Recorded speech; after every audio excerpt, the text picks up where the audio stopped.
Chapter 147. In the sky above the endless oceans, a human-sized golden orb appeared. It hovered in the sky for a few seconds before exploding into millions of tiny light particles, revealing a youngster in full black armor, Ghost. He stared around, locking his eyes with an island in the distance. Other than the tiny island on the horizon, one could see nothing but an endless ocean, hence the name Endless Ocean. Lightning Dash. He utilized the spell to traverse the sky over the oceans. He had already become a bolt of lightning, soaring across the sky.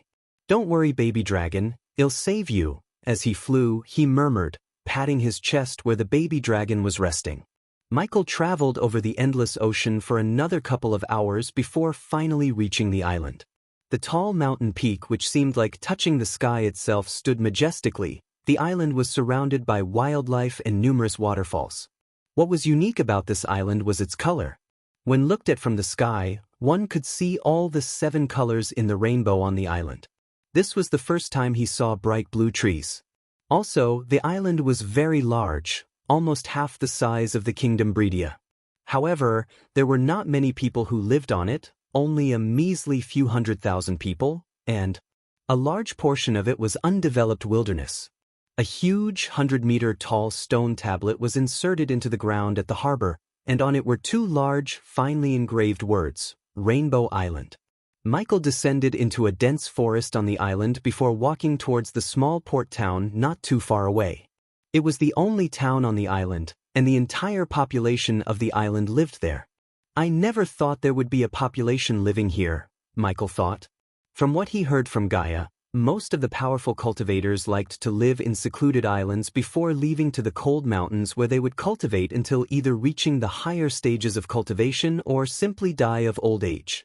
At this very moment, the sound of horses galloping could be heard vaguely in the distance.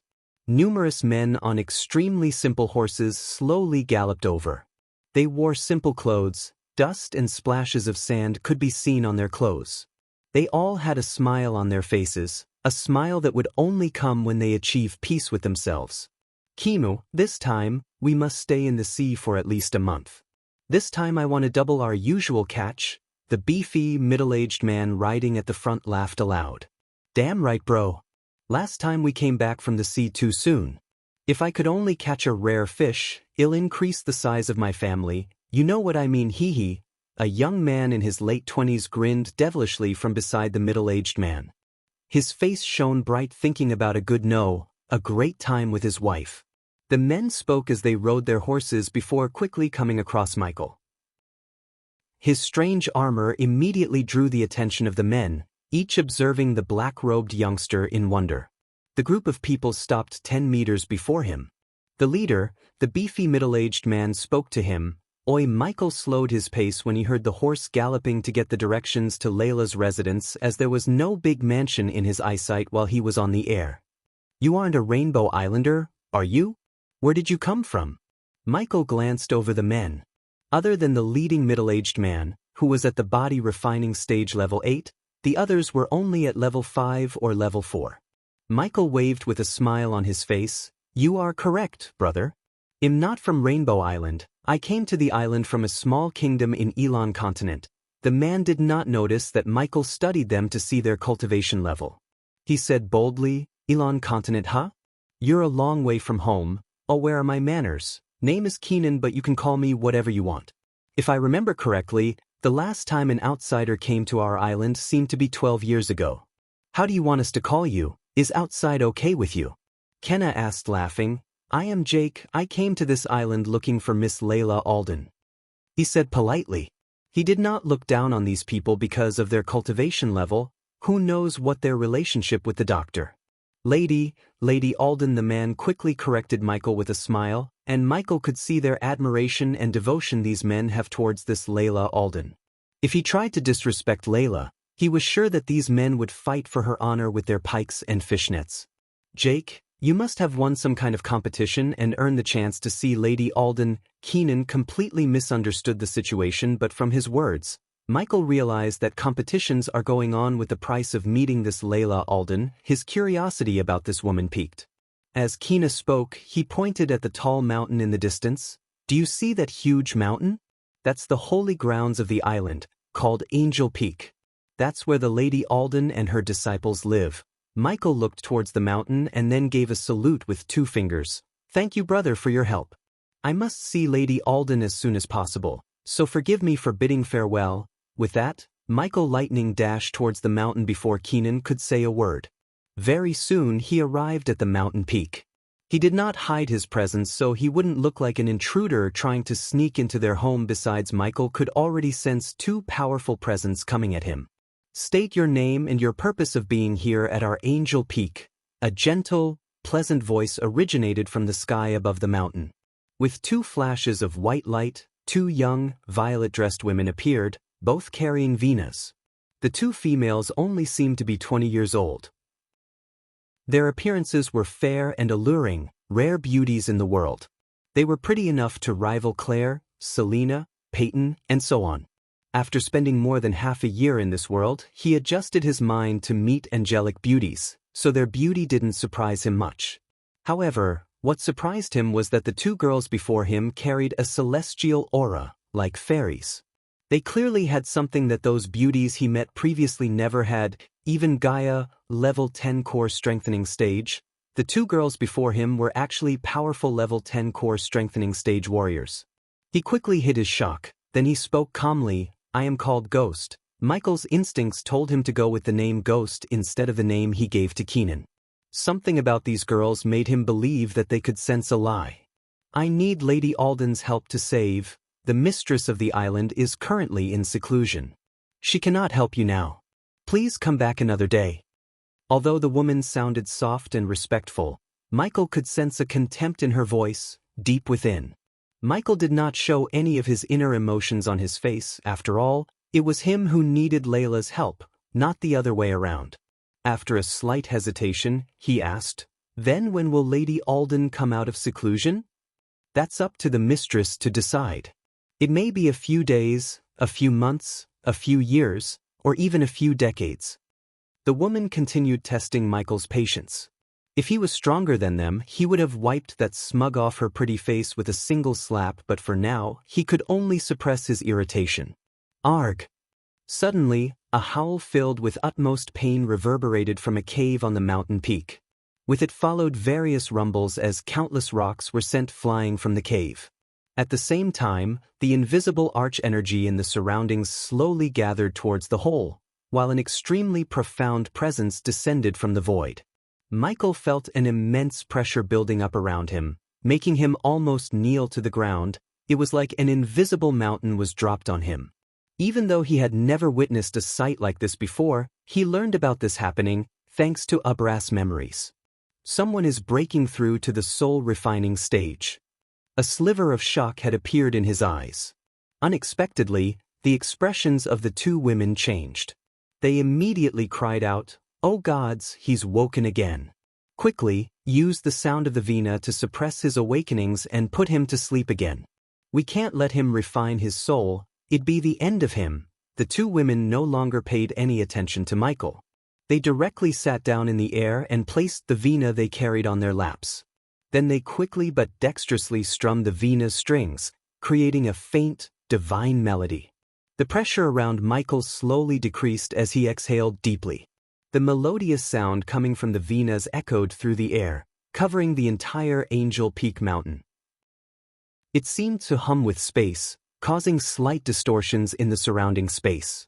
Everything around them, the trees, the wildlife, even the small particles of mud seemed to be affected by this enchanting sound. He couldn't help but feel relaxed, refreshed as he had just come out of a world-class massage. Who are these people? Chapter 148, What a Powerful Music! He was secretly surprised. This music, played by the 2 women, was not even targeted at him, yet he could feel the overwhelming radiation of power in the air around him. If it was targeted at him with the purpose of hurting him, he would have literally blown away from the mountain, he was sure of it. Junior sister, make him fall asleep with the Mayan sleeping tune. He'll try to keep his soul from getting refined, one of them said grimly.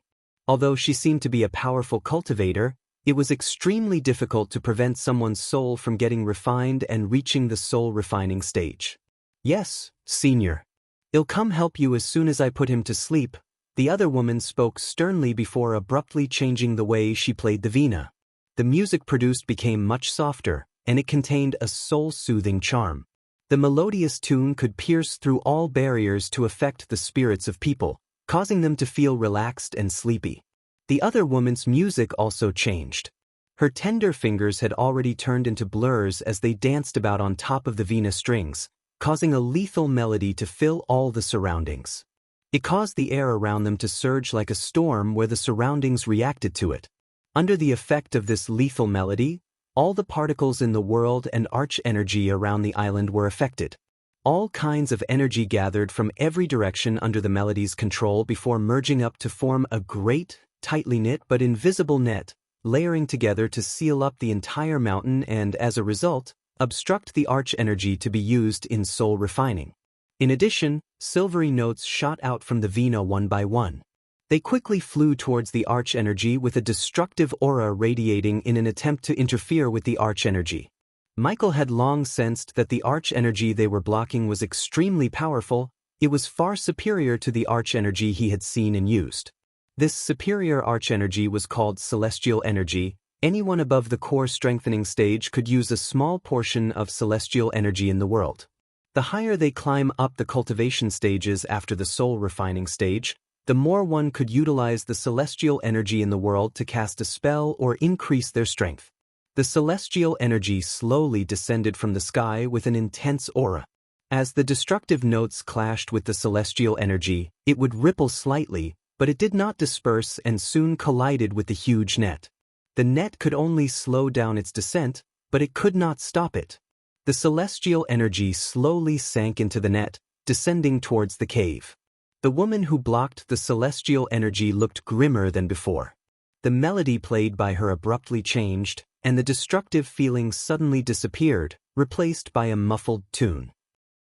This time the woman played the strings of her vina at a much slower speed, but with every string she struck, a muffled sound would reverberate in the sky. It contained great power as if it was capable of directly crushing the hearts of people. The surroundings were also greatly affected, and the entire region of space distorted greatly. As for where the celestial energy descended, space was directly annihilated, creating a black hole with a diameter of 5 meters in an attempt to engulf the celestial energy. Holy shit! Michael felt a cold chill crawling through his spine when he saw the black hole in the sky swallowing the arch energy in the surroundings. He did not dare to break the two girls' concentration by opening his mouth. He just held onto a mountain wall, trying not to fly into the black hole. The celestial energy descended from the sky after passing through the various obstructions. Even though there was the huge invisible net created by these two girls, it continued forwards with an extremely steady pace. No matter what stood in its path, nothing could stop celestial energy from advancing. It directly ignored the black hole formed from the destroyed space and passed through it, continuing onwards. The celestial energy this time is much more powerful than last time. Junior, quickly make him fall back asleep. I can't keep this much longer. The woman responsible for blocking the celestial energy's descent seemed desperate and, shortly afterward, the melodies rang out hurriedly once again. The visible waves of sound shot out with great lethality, flying towards the celestial energy. But even with all of this, it was unable to stop the descent of the celestial energy. Currently, the celestial energy that slowly descended from the sky was less than 1,000 meters from Angel Peak Mountain. Arg! A shrill cry filled with utmost pain rang out. Shortly afterward, the cave in the distance rumbled loudly a few times, causing the entire mountain to shake slightly. Gods! His mind and soul are resisting the tunes. I'm failing to make him fall asleep. The other woman's expression changed greatly, shouting at her junior. Hearing that, the face of the woman who was responsible for obstructing the celestial energy darkened. Drops of cold sweat could be seen on her pretty face. After a few moments of silence, she spoke out, "There's not much time left. If he doesn't fall asleep, he'll die for sure when the celestial energy reaches his soul. Use the soul-controlling melody." With that, the woman turned around to Michael. She requested, "Ghost, please help us fight the celestial energy from descending. Just what's happening? Michael asked, bewildered. How could he, a mere body-strengthening cultivator, fight the Celestine energy? At least if he had the system online, he would have felt somewhat confident in fighting the celestial energy, but the system wasn't online, hence he was reluctant. There's no time to explain it right now. We just can't let the celestial energy descend on him, or he'll die, the woman replied with a rushed, deep voice, while she continued playing the veena. Visible powerful sound waves shot towards the celestial energy, slowing its descent. After a slight deliberation, Michael did not choose to stay idle, not because of the goodness of his heart, but to help himself by helping these girls. If he refused to help them, they would definitely chase him away, no questions about that. He simply couldn't leave the mountain without meeting Layla, who was the only hope he had to save the baby dragon. What can I do? He asked, preparing to help these girls. Attack the celestial energy. Just like any other energy in this world, celestial energy had no physical manifestation. He could only sense the high concentration of the energy above him, clashing with the barrier created by the girls. Michael cracked his neck before stepping on his flying sword to fight the celestial energy. He did not, however, use the lightning dash to fly towards it headstrong in case the celestial energy was too intense for him to even get close. Energy Devourer activating. System is in safe mode. Energy devouring failed. Damn it. His face was lit by the first notification, but soon, the light was put down by later notifications. He let out his frustrations by punching the center point of the celestial energy concentration. Except when his fist collided with the celestial energy, it actually just passed through. Unlike the normal arch energy, the celestial energy was not tangible, as his punch did not affect it at all. The light in Michael's eyes flickered. With a thought, he conjured the arch energy in his body to surround the space before him, freezing the particles in the air in an attempt to slow down the celestial energies descending. However, what surprised Michael was that celestial energy completely ignored the frozen space. It moved about freely, just as before, and slowly descended. Fuck it. Wind blast. Since he found no way of stopping the celestial energy, he frantically shot out blasts of wind at the energy. Surprisingly, the wind blast proved more useful than his punches or freezing the air around him. Each blast distributed the trajectory of the celestial energy, slightly, very slightly slowing the energy. Ding! Congratulations to the host for successfully being a badass. The reward is 2,000 badass points. Ding! Congratulations to the host for successfully being a badass. The reward is 3,000 badass points. Michael quickly turned his gaze at the two women to see a slight shock in their eyes. It was hardly worth mentioning, but it was there, a mix of shock and surprise. The 5,000 badass points motivated him to fire numerous wind blasts at the celestial energy without worrying about the arch energy limit in his body. He always knew the wind blast can't be a useless spell, and now he was proven right. However, this did not last for very long. Although Michael's wind blasts proved to be useful against the celestial energy, it was not near powerful enough to compete with the celestial energy, and since Michael was only a body-strengthening cultivator and the spell was at level 2, the celestial energy continued to descend, pushing Michael further and further down. Watching as the celestial energy grew closer and closer to the cave, Michael also became uneasy. He was currently pondering over whether he should keep fighting a battle that he cannot win. Just as he was thinking, an elegant but powerful veena melody slowly appeared in the sky. It seemed to be divine, and with its appearance the entire space became blurry. Clear ripples had appeared. At this moment, the entire region of space seemed to become a huge veena, while the ripples of space that constantly appeared were the strumming of strings. As the strings formed from the space were constantly hit, bending the laws of this world and causing the space around Angel Peak Mountain to become its own world, a different domain. And in this domain, the descending celestial energy was forcefully halted, as if they were locked up mid-air by mysterious energy and unable to move at all. When the two women heard the veena, they immediately rejoiced. They heaved a sigh of relief as their faces brightened. They both stopped playing and called out, "Mistress, you've finally come out of seclusion." A shrill cry rang out from the cave again. It was filled with pain as if it was enduring unbearable torture. "And you're still not sleeping?" A gentle voice originated from the space, and it seemed to be filled with an utmost charm.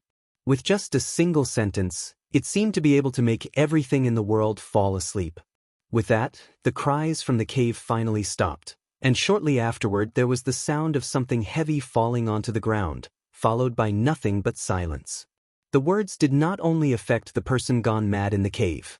Even Michael was greatly affected. He immediately felt refreshed and calmed. His eyelids felt heavy, and they became drowsy. However, he returned to his senses very quickly. The charm of the sound could no longer be described as terrifying. If he was in a battle and they suddenly became distracted, as a world's best assassin, he knew a second of distraction would cost his life. "This is terrifying," Michael mumbled. He couldn't help but feel a small sprout of fear growing inside him. Chapter 149. The almost divine Vina music continued to linger in the air. The music was gentle. It seemed like the music was using a special method to control the world itself, forcefully manipulating the space. Michael looked upwards at the blue sky, eyes filled with a mix of shock and surprise. As a cultivator, he could feel the changes in the world around him. The laws of the world were changed by the sound of a vina. Considering Abras did not live long enough to learn about the laws of the world and cultivators who could manipulate them, Michael had little to no knowledge about the world's laws. He could only sense the changes but couldn't understand them completely. The mysterious person who played the vina already had a terrifying level of understanding for the vina as well as the laws of the world. The descending celestial energy was forcefully trapped by the music.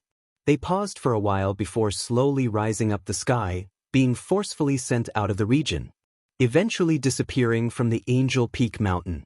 In the blink of an eye, the celestial energy that two core strengthening level 10 cultivators struggled to deal with were nullified by a mysterious, hidden person in a couple of seconds. Soon, a dark blue-robed woman walked over slowly and gently from the distance. She was tall and her raven-black, glossy hair fluttered in the wind. Her face was obscured by a dark yet slightly transparent veil, revealing her clear eyes. Her eyes were bright and as pretty as lotus petals. Her lean, slender fingers caressed the vina strings. She had the perfect hourglass structure that many women could only dream of. Gracefully, she descended from the sky like an angel. She was clearly vastly different from ordinary girls. Although her appearance was hidden, it was not difficult to imagine how beautiful she was. In Michael's heart, Gaia was the prettiest girl he has ever met, but this woman dethroned even her. She was that beautiful. He could not help but take a step backward. This was not only because the woman's strength was terrifying, but also the skill she used to defeat the celestial energy itself. She used the vina to control everything in the surroundings and injure enemies. Her ability with the vina had already reached a shockingly scary level. "I greet mistress." The two women courteously greeted the blue-dressed lady with their vinas in their arms. Not only was she the mistress of Angel Peak Mountain Island, but she was also the master of the two of them. His eyes narrowed abruptly and he called out huskily, "Wielder of Angel's Vina, Lady Layla Alden." Michael slightly bowed to show his respect. He didn't dare to show any discourtesy as the woman was the strongest person he met ever since he came to this world, a freakin' fusion stage cultivator. The power she radiated was so great that he was only able to sense her stage, not the level. Layla Alden stood in the air with her vina while a colorful light flickered in her captivating eyes. She shifted her gaze slightly and looked towards Michael in the distance. Instantly, a sliver of surprise flashed across her calm eyes. "A 5-star alchemist? I don't think we've met before," she said softly before silently mumbling under her breath. "It can't be a coincidence." Layla Alden's voice was extremely gentle, like the most pleasant tune in the world, yet also carried a bewitching charm. She was able to affect the moods of people from just her voice. Michael's mood was also wavered slightly by Layla Alden's bewitching voice and what? However, with his willpower, he tried to avoid being bewitched using all of his willpower. He did not think she intended to bewitch him, but the power gap between the two of them was so great that Michael felt like this. How did she find out? Michael's heart skipped a beat when she identified his specialization of alchemy with a single glance. "I'm called Ghost, Lady Alden, and I never got the honor of meeting you before." He had never been so respectful and courteous towards anyone until now. After all, he stood top of the world of assassins back on Earth. After coming to this world, with the system's help, he climbed the ladder fastly as he never needed to be afraid of anyone. Even when he faced Julius of Phoenix Island, he did not feel a sliver of fear because he had the system and the teleportation scroll with him to escape, but now, he had neither. Therefore, he decided to be rather respectful towards this Lady Alden, just like everyone else, than getting kicked off the island or worse, killed by her. Layla Alden stared at Michael unblinkingly with her pretty eyes for a while, before speaking gently. "If I'm right, you're a disciple of a sect called Sunrise." "You are right, Lady Alden. I'm indeed a core disciple of the Sunrise sect." Again Michael was surprised at the fact she actually knew about a declined sect in a backwater kingdom. How did she know? The question poked Michael's mind. Layla Alden gave a short nod before turning her gaze towards her students. "Johanna, Narita, go have a look at his situation." "Yes, mistress." The two women replied courteously before flying towards the cave together and disappearing into it. Michael's eyes followed the two disciples as they moved, watching them disappear into the dark cave in the distance. He could not help but become curious, so he asked, "Lady Alden, just who is the person living in that cave? What just happened?" Layla Alden gazed towards the cave in the distance, and only after a few long moments, she started speaking slowly. "He was cursed by one of the 8 great clans. An extremely powerful and complicated curse was placed in his soul, sealing his talent and preventing him from reaching the soul-refining stage. If the Celestine energy reaches his body, it would activate the curse in his mind, turning it into a battlefield. The curse would use the celestial energy and wipe out his soul from existence forever. Not even a 6-star healer can revive him after that. 8 great clans?" Michael repeated softly, his voice filled with a sliver of confusion.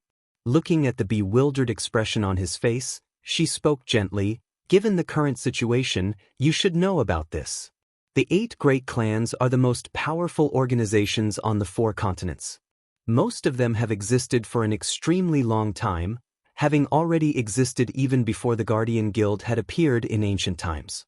Of the 8 clans, other than the Guardian Guild, humans have 2 more. Among the 5, elves, dwarves, beastmen have 1 great clan each, while the seal folks have 2 each." Michael was stunned. He tried to look not too shocked. Until now, he thought defeating the Guardians Guild would make his path to become this world's ruler easier, but now, he realized that controlling the world will be harder than he imagined. Since he never left the Elon continent and Gaia had little knowledge about the other continents, it was natural for him to be clueless about the other great clans in this world. Layla Alden continued, "If it was any other elves, lifting the curse would have been easier, but the one who put the curse on him was an elven great mage of the elven great clan, the Archangels. You may have heard of this poor soul from your elders or your sect leader." As soon as he heard that, Michael was surprised. His expression changed several times before asking out, "Lady Alden, who is this person?" "His name is Christopher Marigold, your sect leader's grandfather. It seems the gods have sent you to help me save him," Layla Alden replied softly. He was completely stunned after hearing her words. Wasn't Claire's grandfather supposed to be dead? Michael asked himself. Claire herself told him her grandfather died during one of his adventures, and it was her father who went missing, which led to the downfall of the Sunrise sect. He always wondered how one man's disappearance could affect an entire sect, leading to such a poor state, but now, everything slowly started to make sense. If someone from a great clan like Guardian Guild put a complicated curse on Claire's grandfather, it would make sense for the great mage to hold a grudge and destroy everything the man built. Christopher Marigold? How can I help him? What is she talking about? Her lips slightly curved upwards, revealing an alluring smile. You came here looking for me to save that death-kissed dragon, right? She pointed at her fingers, and the very next moment, he felt something pulling out the baby dragon from him. The baby dragon hovered in the air without moving. His crimson-red scale had completely turned gray except for a few scales thanks to the healing potions. Follow me, Layla Alden spoke softly, carrying a bewitching charm with her words. She then started to slowly descend and fly towards the cave before disappearing into the cave. Michael did not hesitate at all as he entered the cave in a flash. The cave was filled with fist-sized luminous pearls which gave off a soft light, illuminating the entire cave. When Michael had traveled 100 meters in, the space before him suddenly opened. He had arrived at a huge cavern of several dozen meters in radius. Currently, the walls were covered with cracks while some loose pebbles lay scattered across a floor covered with ditches. It was a mess. In the center of the cavern stood Johanna and narrated. Meanwhile, a disheveled, tattered-clothed, beggar-like old man slept soundly before them. His body was emancipated due to lack of replenishment to his body and soul, and on the ragged robes he wore, Michael saw the familiar symbol, a rising sun. It was without a doubt the crest of the Sunrise sect. Michael looked at Layla to see her examining the baby dragon. "Go on, talk to him." Her voice was extremely plain, without the slightest emotion. Initially, he wanted to save only the baby dragon, but now, he wanted to save this old man. It was not because he loved to see the old man reunite with his granddaughter, but if he could save the old man, he would have a powerful soul-refining stage cultivator protecting his base of operations. Plus, by lifting the curse and reuniting the family would make the old man loyal to him. This would make recruiting this old man as his subordinate easier in the future. With these thoughts in his mind, Michael gently walked over and stared fixedly at the old man on the ground. The old man's face was ancient and haggard. He was currently sleeping peacefully. "Johanna, narrated, play the Song of Fairies melody." "Yes, mistress." The two women did not hesitate to cross air and place the vina on their lap. As their fingers moved slightly, a wonderful vina sound was immediately generated. It was gentle, filled with serenity. It seemed to be able to comfort the emotions of a person, to allow that person to calm down. When the music reached Michael's ears, his slightly excited and frantic feelings also disappeared very quickly, making his mind calm. Layla Alden touched a string of her vina with an elegant finger. With a slight trembling, a note appeared that immediately began to slowly wake the sleeping old man. Chapter 150. The sleeping old man slowly opened his eyes while a sliver of haggardness and great exhaustion appeared on his face. As he woke up, his mind jerked. He could not help but trigger the descent of the celestial energy to become a soul-refining stage cultivator, but the descent was immediately suppressed by the soft sounds of a vina. "I thank the island mistress for saving my life. This old man is unable to repay the mistress' aid." The old man looked towards Layla Alden dully. His voice was extremely weak as Michael could barely hear the words coming out of the old man's mouth. In his exhaustion and pain, he even failed to notice the baby dragon in Layla's hands. "No problem. I'm helping you because I feel nothing but pity for you." Layla Alden spoke indifferently before turning to Michael. "Make the best use of the time you have to ask what you need to ask. This melody will only temporarily suppress him, but it can't last very long." The soft sound of the melody was heard by Michael and made him feel extremely calm. He hesitated slightly before pulling out a pendant made of orange stone from his space ring and showed it to the old man. "Do you recognize this?" When the old man saw the pendant in Michael's hand, his expression changed greatly. He called out, This is, no, how could this be?" Michael became slightly excited, but his excitement was suppressed by the vina music. He stared fixedly at the old man before speaking. "Perhaps you recognize this jade pendant?" Michael took out another pendant. Unlike the previous pendant, the pendant he just took out had a glowing to it. He received this pendant from Claire after he became the core disciple of the sect. There were various different types of pendants, and all the people, from disciples to the teachers, elders, and guards, had one. Michael's pendant was the pendant given to a core disciple. The old man carried a mixed expression as a sliver of nostalgia appeared in his eyes.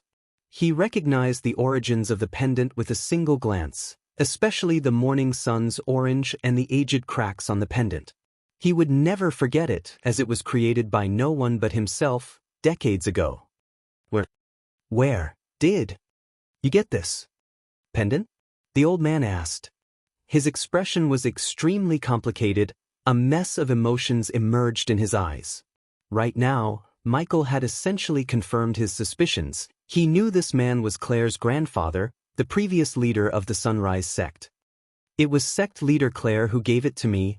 A gleam of light immediately flashed across the old man's eyes. He took a closer look at Michael before saying, "Are you a disciple of the Sunrise sect of Bredia?" The old man's voice trembled gently and carried a little excitement. Currently, even the Song of Fairies melody could no longer suppress his emotions. Yes, in the core disciple of the sect, Michael also became excited. "System, can you be able to lift the curse after you come out of the safe mode?" "Yes." Hearing the system's answer, Michael's excitement skyrocketed despite the fact that he still didn't cure the baby dragon. The old man accepted the jade pendant from Michael's hand to examine it closely. He murmured to himself, "Claire, my little bear." The old man displayed emotions of reminiscence, and 2 trails of murky tears slowly flowed down his face. "Sect leader Christopher," Michael said respectfully. "Sect leader Christopher." The old man murmured before smiling at himself. "It's been countless years since someone addressed me like that." The old man weakly smiled. Behind his smile, Michael saw an immense pain. Great shock appeared in both Johanna and Narita's eyes as they witnessed this, both still playing the vina. The young man who appeared out of nowhere was actually a disciple of the old man's sect. The sudden change of events greatly stunned the two of them. Christopher wiped off the ears with great difficulty. How is Claire? Just how is the sect after so much time?" Christopher asked. "Sect leader Claire is doing just fine, but I can tell you that she's missing you every single day, and don't worry about the sect, everything's perfectly fine." Michael lied because he did not want to reveal the sorry state of the sect and depress the old man even further. "That little girl has become a sect leader." Christopher revealed a smile of relief on his sallow face. He continued, "So many years have passed. Is Elder Sandra still alive?" "You have nothing to worry about, sect leader, everyone is just fine." Michael reassured the old man again. He wouldn't forgive himself if he let the old man die of a heart attack before he could recruit Christopher as his subordinate.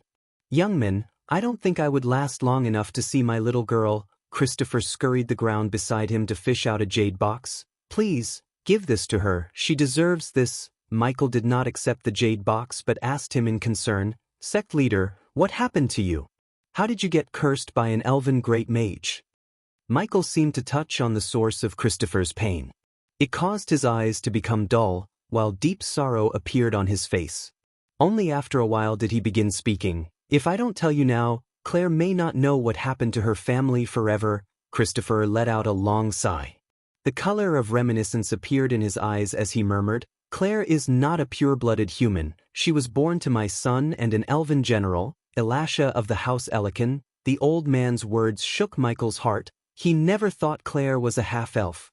Marrying a human was a forbidden act in elven lands, but because the love they had for each other made Elasha elope with my son, Christopher said with an immense regret behind his voice. "I helped them settle in Bredia. We were a happy family." Young man, tears rolled out of the old man's eyes. His mouth curved upwards thinking about the happiest memories. "The day Claire born was the happiest days of our life. We had everything until..." The old man paused, a glimmer of anger rose within his eyes. "Until the elven mage found us during one of our family outings. Elasha fought with the mage, giving us the time to escape, but the elven mage was too powerful. He captured her and cursed me and my son before teleporting to the elven lands. Claire was too little at that time to remember what happened to her mother. For Claire, her mother passed away. My son and I tried our best to fight the curse and rescue Elasha, but my son died fighting the curse. It should have been me." Michael could see the pain and anger in the old man's eyes. Even he himself felt a sliver of anger at those elves. They could have simply banished Elasha, letting her live her own life, but instead of doing that, they destroyed a happy little family.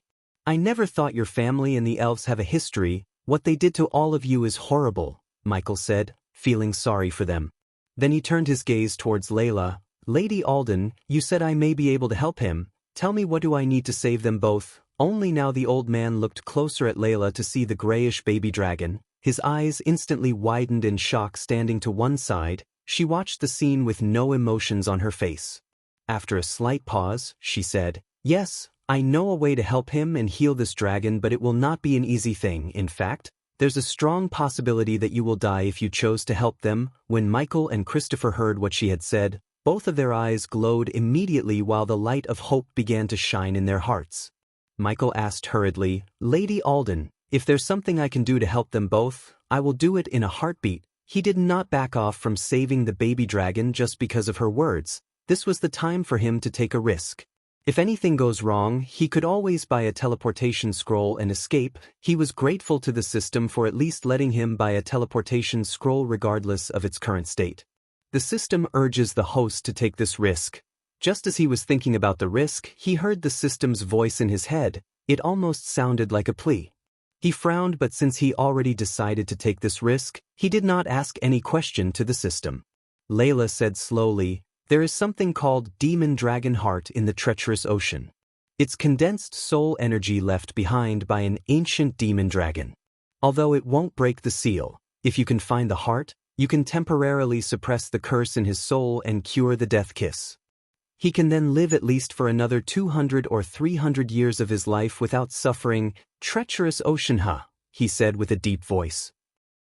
Shortly afterward, the light in his eyes glowed bright and brighter. For Michael, 200 years were more than enough to lift this curse because he did not plan to let the system continue being on the safe mode. If he could bring the system back online and get the price of lifting the curse, he would eventually earn enough points to save the old man. Chapter 151. No, the treacherous ocean is the second most dangerous place on the Elon continent, after the demon's grave.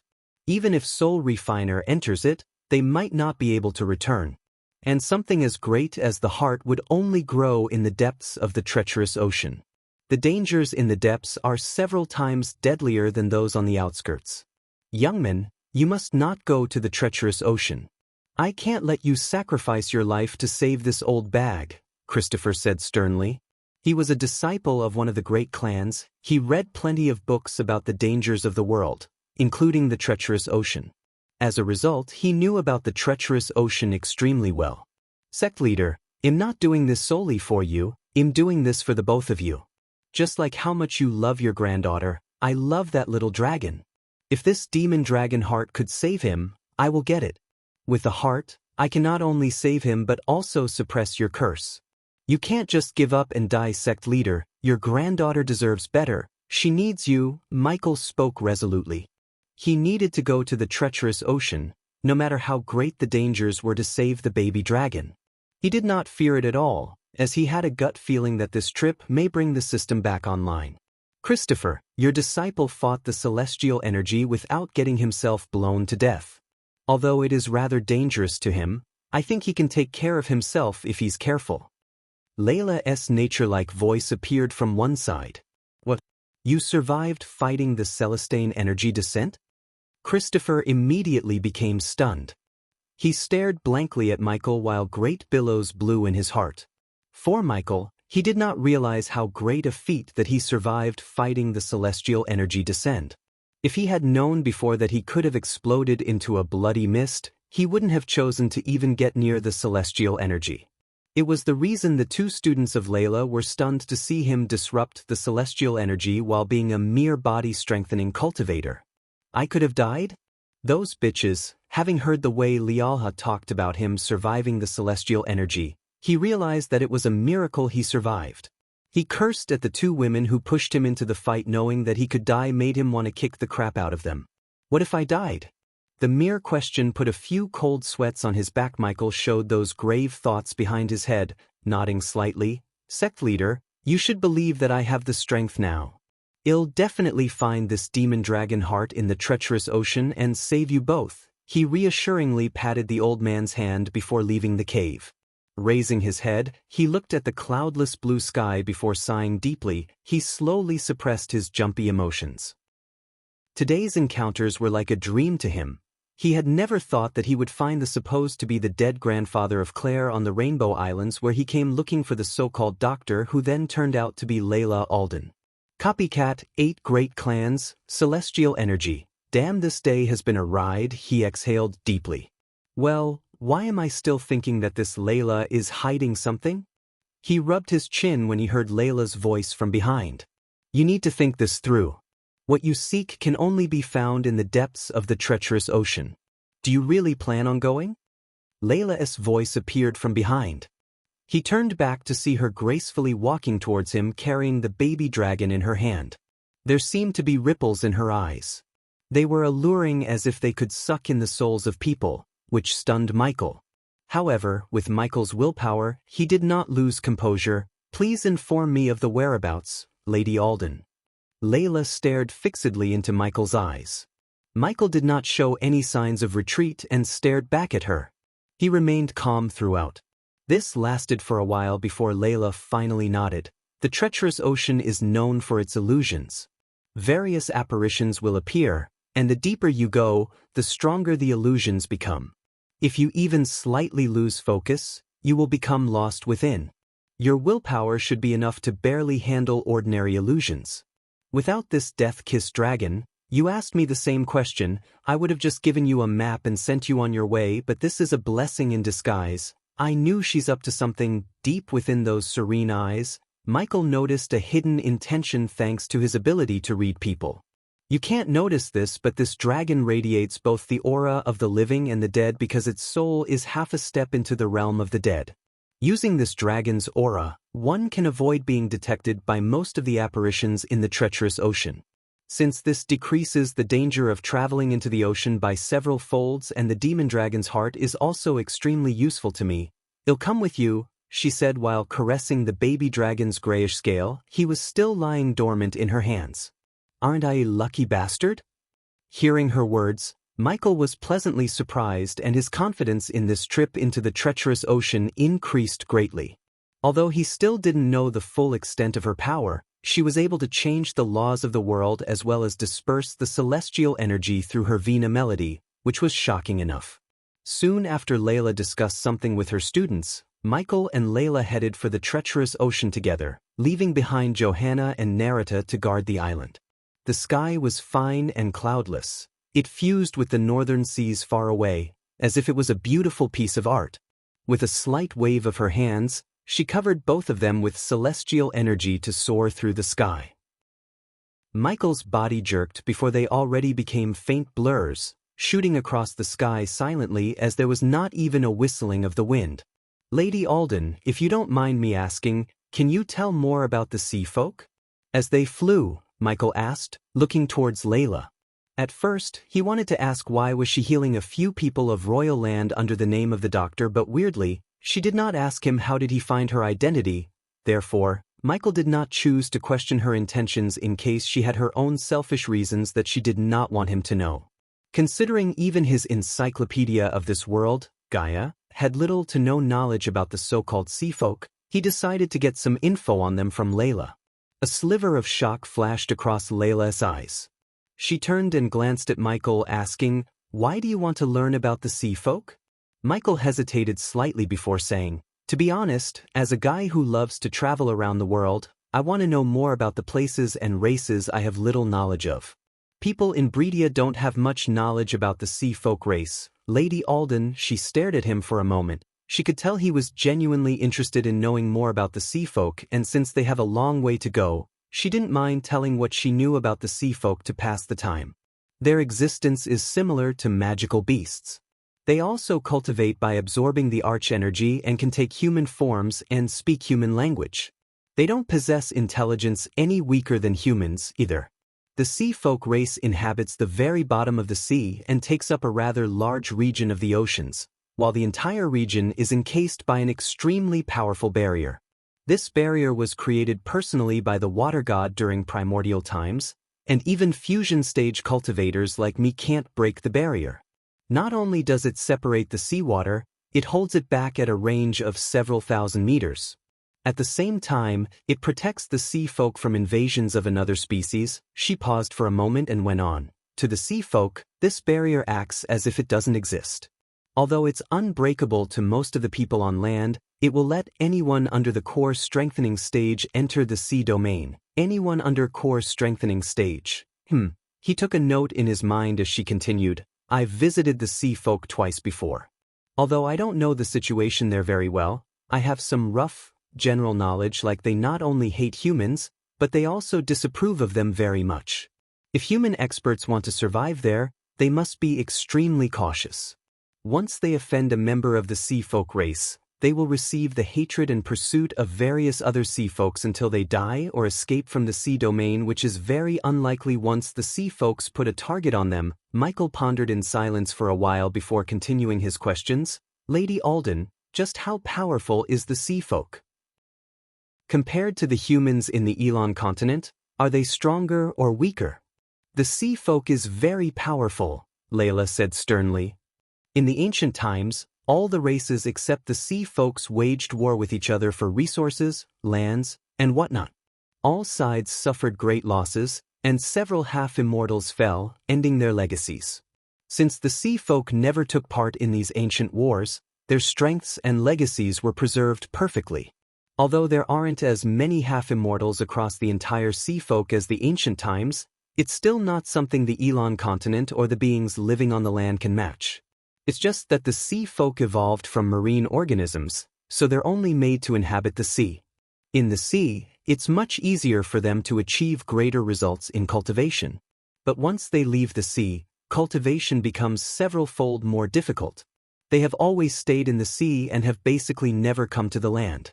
This is because the sea is their holy land.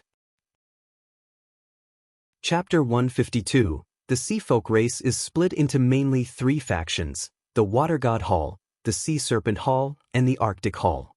These 3 halls combined to make one of the 2 great clan of sea folks. According to what I've learned many years ago, the Water God Hall is the most powerful among the 3 and has an elder that has already reached the half-immortal stage. The other 2 halls each have 1 or 2 fusion stage warriors as well. This was many years ago. Who knows how many fusion stage and half-immortals or even immortals they have among them? For the first time, he heard a sliver of awe in her voice. 1 half-immortal and 2 fusion stage warriors. Wow.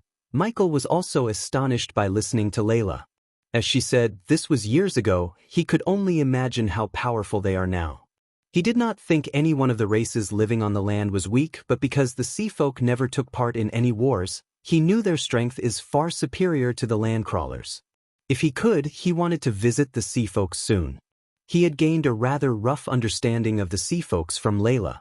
After getting some ideas about the sea folks, he continued to ask Layla about the other races along the way, slowly expanding his knowledge about this world. The ocean they were flying above was enormous, several times larger than the Elon continent. Even though the treacherous ocean was very close to Rainbow Island, it took the 2 of them a full day and night of flying at such a speed before finally arriving. The treacherous ocean was a region of sea shrouded in a dark mist and stormy clouds. The sound of thunderclaps reverberated the entire sea while violet streaks of lightning kept lighting the gloomy clouds. The ocean itself seemed endless. Currently, Michael and Layla hovered in the sky a couple of kilometers away, staring at the mist cautiously. Layla knew that Michael's understanding of the treacherous ocean was limited, so she explained, the real dangers of the treacherous ocean lies in an island within the thick mist. We need to pass through the mist to reach there. You must never underestimate this mist. It's extremely powerful and strange. As soon as you enter it, all your sensory abilities will be suppressed, and your vision will also be greatly affected. Michael nodded, immediately becoming vigilant. The treacherous ocean was a dangerous zone, second only to the demon's grave. He could already see his environmental scanning is being disrupted by some kind of interference. System, can you upgrade the environmental scanning? Unable to upgrade spells. The system is in safe mode. Michael kinda expected this, but it did not hurt to try. Since he got no help from the system, he had to rely solely on himself, on his skills as a hitman/assassin. Let's go in. Follow me closely and don't stray away from me. You might see some illusions in the mist, but you need to remember that all of them are just illusions. Layla spoke with a soft voice, before handing over the baby dragon back to him. She then placed Angel's Vina into her left hand and gently played her other hand onto the strings. Seeing how cautious Layla was, Michael raised his own vigilance by taking out a few shiny bright orange pills and eating them like candy. The pills he just took were the perception pills. He concocted these pills as the new badge using a few herbs he brought from the Sky Garden. The perception pills had the ability to increase the consumer's sensors and perception by approximately 4 times, and because his environmental scanning is being disrupted by the treacherous ocean, these pills helped him stay keen about the surroundings. Although the pills were not as great as the environmental scanning, taking the pills was better than nothing. It only took a couple of seconds before he felt his senses getting heightened.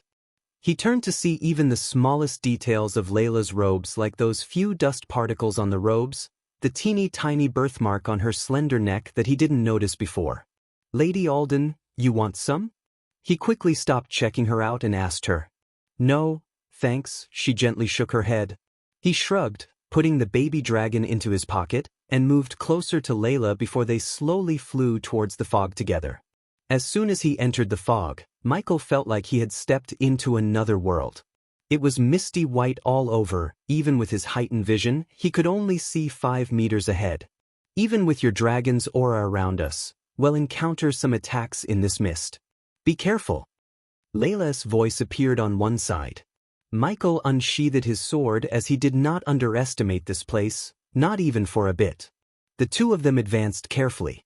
They did not travel very fast, while the light in their eyes flickered, carefully observing the surroundings. At that very moment, a white light suddenly appeared, shooting like a lightning bolt towards Layla. "Be careful!" Michael cried out, directly slashing his sword at the light. Ding! However, Layla's reaction speed was faster than Michael's. The finger she had placed on the vina strings plucked gently, and a note rang out. It turned into a sound wave, colliding with the white light before Michael's sword could cut it. The ball of white light turned into a pile of dust and fell from the sky without any sound.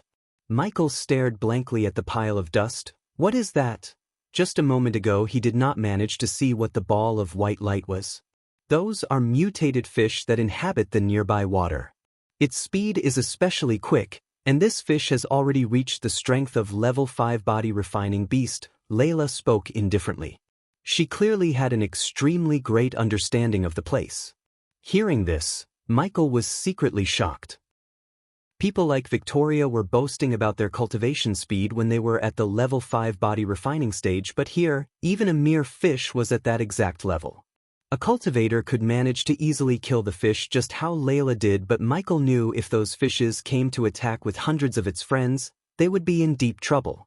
Coupled with the limited vision thanks to the mist, even a core formation warrior could be killed if hundreds of these fishes attacked together.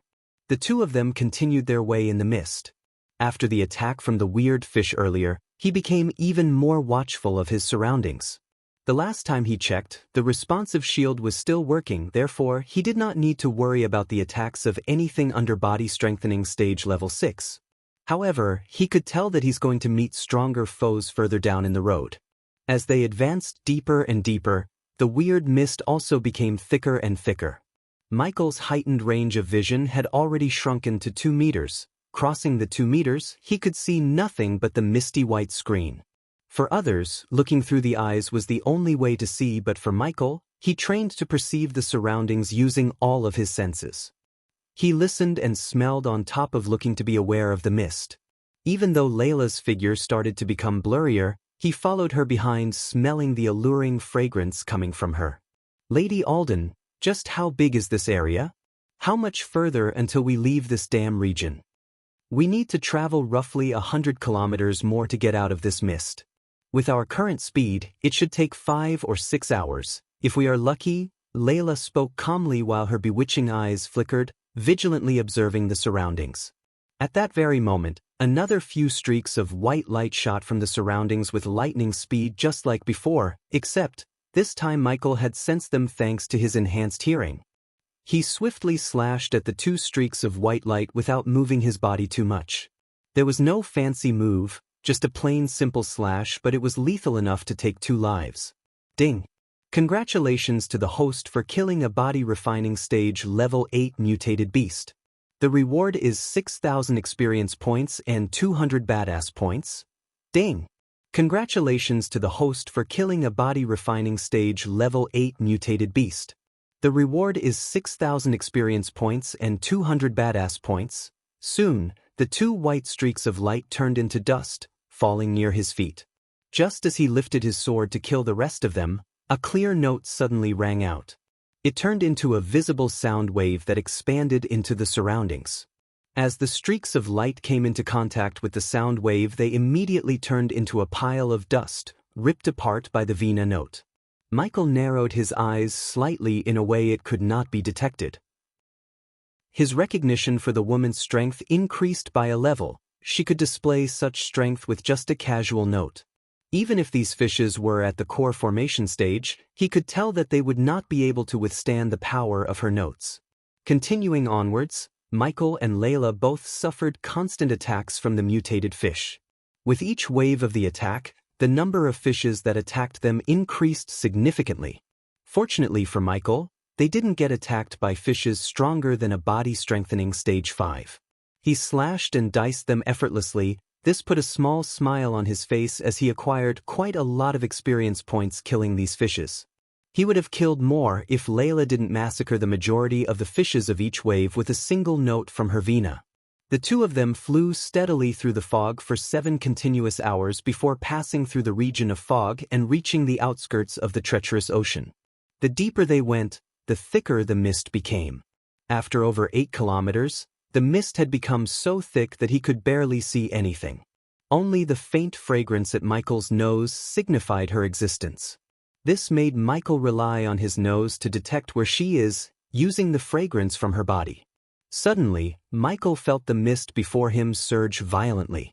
Shortly afterward, a blurry figure suddenly appeared, before quickly becoming clearly visible.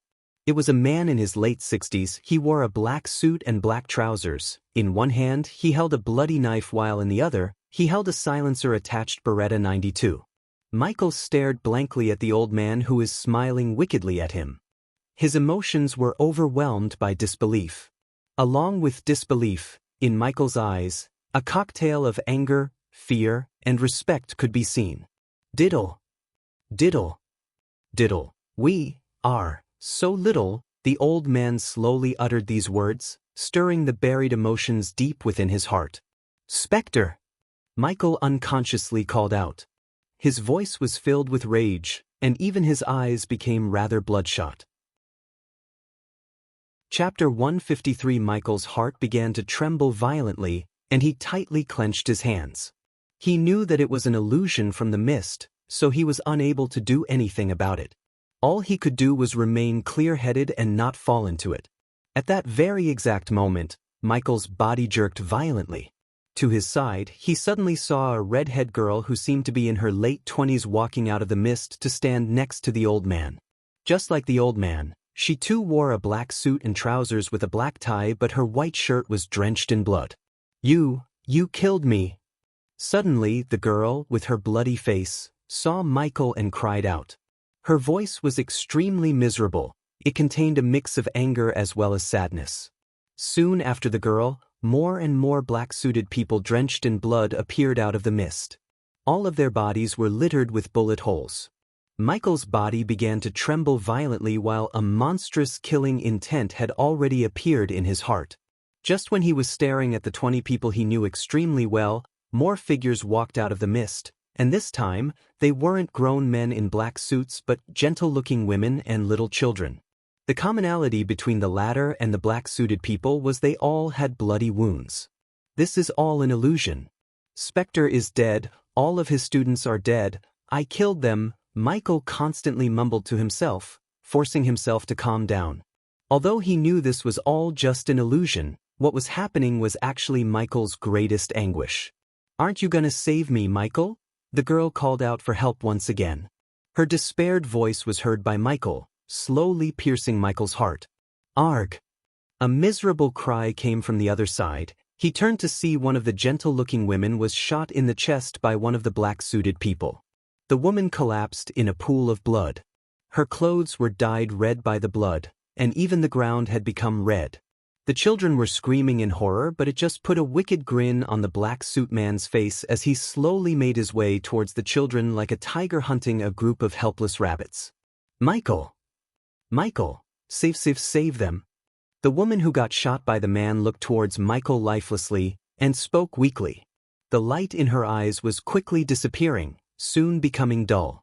In the end, she laid on the ground, unmoving. Michael's heart trembled greatly, while overwhelming anger and sadness clenched his heart. 2 streaks of sorrowful tears flowed from his eyes without any control. Although he trained himself to overcome the emotions, he failed to keep himself calm seeing the sight in front of him. It was an unimaginable mental blow to Michael to see the orphanage he grew up getting slaughtered by the black suit man. After he cleansed the arms-dealing operations that put him in the path of becoming a hitman, he killed every single person who had a link to the criminal organization that ran the orphanage. It was his training. After cleansing the orphanage, he really thought the orphans there could have a better life than him, yet it was the same man who trained him who ordered the massacre of his orphanage. Knowing that he was the reason for their deaths was Michael's greatest grief and regret. The illusion conjured by the mist had already deeply affected Michael. I asked you to kill 1 kid, only 1 ghost. If you hadn't refused, they would have been alive right now, well except for that 1 kid, Spectre, the old man said, playing with his pistol. The sight of his smiling broke the barrier that's suppressing Michael's anger. Arg! Michael roared powerfully at the sky. The sound was earth-shaking, resounding in the entire region.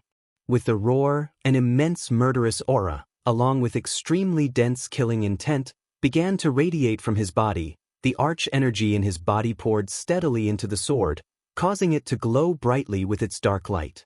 Afterward, Michael swung it towards the old man who was smiling at him. Suddenly, a loud and clear Vina sound, like a huge bell, appeared. A powerful sound wave with visible ripples collided with the sword in his hand, and the powerful strike directly forced the sword to bounce backward. Not only did the bell-like sound block Michael's attack, but the remaining sound waves also entered Michael's mind. It collided with his spirit like a boulder, causing Michael to feel like his head was exploding. He could not help but cry out painfully. Just mere, inferior illusions got you good. This is only the very outskirts of the treacherous ocean. There are more powerful illusions further on in. I really wonder how you're going to handle those. Layla's cold voice suddenly appeared in Michael's mind. Michael immediately snapped back to reality. A moment ago, when he had swung his sword at the enemies that killed his orphanage, he actually swung the sword at Layla, not at the old man. The illusions here really are powerful, Michael mumbled gently. His emotions, affected by the illusions before, slowly began to calm down. The illusion wasn't strong, your mental state is too weak. The illusion sucked you in so easily. It originates from your heart and mind. If your heart and mind are flawless and free from worries, how would a mere illusion affect you? This illusion can be considered as the weakest type. There'll be more powerful ones once you enter the treacherous ocean. Layla spoke coldly. Looks like I'm overestimating you. Perhaps coming to the treacherous ocean with you was the wrong decision. She didn't change her cold tone at all. Her words really bothered him, but he agreed with her. Although he trained himself to suppress his emotions, he did not achieve perfection as Spectre. He couldn't be even compared with Layla in mental power. After all, he was still too young. Even with his 2 lifetimes combined, he was less than 60 years old. Meanwhile, people like Layla were people who had lived for centuries with enough descendants to form a large house. Michael may overcome them in terms of talent because of the system, but he was nowhere close in terms of life experience. The illusion was able to mess him up too much because of the bond he had with the orphanage and the people who lived there. Michael treated them with too much importance, practically viewing them as more important than his own life at one point in his life. He had clearly known that the images in the mist before were illusions, yet he still could not help but fall for them. Michael still was unable to endure the things happening despite knowing it was all fake. That day, he lost everyone who knew the real him. After that day, he became Ghost. The reason he chanced diddle-diddle before killing was to remind himself not to become like the man who trained him, Spectre. Never take a life without a reason and conscience. This was Michael's code. People like Layla, on the other hand, would not fall for illusions such as this as easily as Michael. They had lived for centuries, or even millennia, and had plenty of descendants. They probably have witnessed some of them dying of old age themselves. As a result, they would no longer treat the bond of the family as important and would be able to resist the illusions easily. Illusions originated from the mind and heart. If there were concerns or obsessions, the mist would create illusions accordingly, displaying your weakest point right before you. Illusions did not test a person's strength, but a person's heart and mind. He may have seemed like an invulnerable perfect person, but he was just a human being with his own flaws and imperfections at the end of the day. Michael's mind became much more resolute after experiencing what had happened before. He stared into the mist before him. The mist continued to surge, tossing about and changing around as if there was something ready to come out. However, Michael's state of mind immediately became like still water, free of any ripples. He did not think about anything, nor did he guess about anything. The silhouettes of the people instantly vanished from his sight except the old man's figure. He was following Michael. Michael ignored the old man, continuing to follow Layla. After over 2 hours of slow flying, he and Layla finally passed through the region of fog. The misty white blanket had finally disappeared from before them, replaced by deep blue seawater. "Hiya!" Michael breathed out loudly. He felt much more relaxed after passing through the mist. He looked around but only saw that the surroundings and sky were all a surface of white. They were enveloped by a layer of dense, yet odd, mist as if it formed the edges of a separate world. The only thing still lingered around from the mist was Spectre, but Michael knew the old man was in his head, not in front of him, so he ignored Spectre. Below him was deep blue seawater. The water was smooth, like a mirror, and without any ripples, stagnant. It was extremely strange. In the center of all that was a huge island. It had an extremely large surface area and did not seem like it could be called an island, but rather a small continent. The island was mountainous, littered with trees, and was entirely blanketed by a thin layer of fog. It was hazy, adding on a layer of mysteriousness. Michael stared cautiously at the huge island before him and asked, "Is this the treacherous ocean?" Layla looked towards the island before her. She was rather stern, and she said, "Correct, this is the treacherous ocean, as well as the holy land of the former dragon clan, Dragon Island. Many millennials ago, there were not 8 but 9 great clans. The strongest of them all was the Dragon Clan. But something happened to them and changed the once great Dragon Clan to the current treacherous ocean. What happened to all those dragons?" Michael asked in doubt. Layla shook her head gently. "I do not know much about what happened in that age either. The very limited information on this matter all originate from rumors or those ancient records in the kingdom of Nagas. However, not a lot is recorded regarding what happened to the dragons who lived in that age or to the Dragon Island." Chapter 154. Alright, let's stop guessing about this. There's no point. We're currently on the outskirts of the treacherous ocean. Remember, the fog was not the real danger. The real dangers are on this island. When we enter the island, we have to be extra careful. The demon dragon's heart should be in the very center of the island. Michael and Layla both flew towards the island, landing on it soon after. In ancient times, the Dragon Clan filled this with formations. These formations automatically absorb the arch energy and even celestial energy to replenish themselves. Although it's been countless centuries since they were first laid down, a few that were set by remarkable experts still remain. They may not be as powerful as before, but we still need to be on guard. Layla explained to Michael in detail about some areas that he needed to be aware of on the island. Michael observed the island as he listened to Layla talk. They had already passed through the region of mist. Fortunately, his sight was no longer obstructed and much clearer now. The two of them slowly walked forwards. Both were extremely careful as they traveled. At this very moment, the ground suddenly began to violently shake. 4 rock walls rose from the ground, forming a room and trapping the two of them inside. The rock walls radiated with a faint, golden luster while extremely powerful and pure energy vaguely being radiated from the rock walls. Soon afterward, stone spears coated in golden light began to arise from the walls. With whistling sounds, they shot towards the entrapped Michael and Layla at lightning speed. Dense clusters of spears shot from all directions, locking the two of them out of any paths for escape. There was only the misty white sky left for them to flee. Michael prepared himself to take off to the sky when he was stopped by Layla. Remember, you must never fly above 10 meters in the sky. The dangers in the sky are several times greater than on the ground. Layla's cold voice sounded in Michael's ears as she faced the spears calmly and unperturbed. Shortly afterward, she gently struck a string with her finger. The next moment, a vina note reverberated in the area. It spread out in all directions as a visible wave of sound. The sound wave contained an unbelievable power. Wherever it passed by, the rock spears disintegrated, turning into a pile of dust in the air.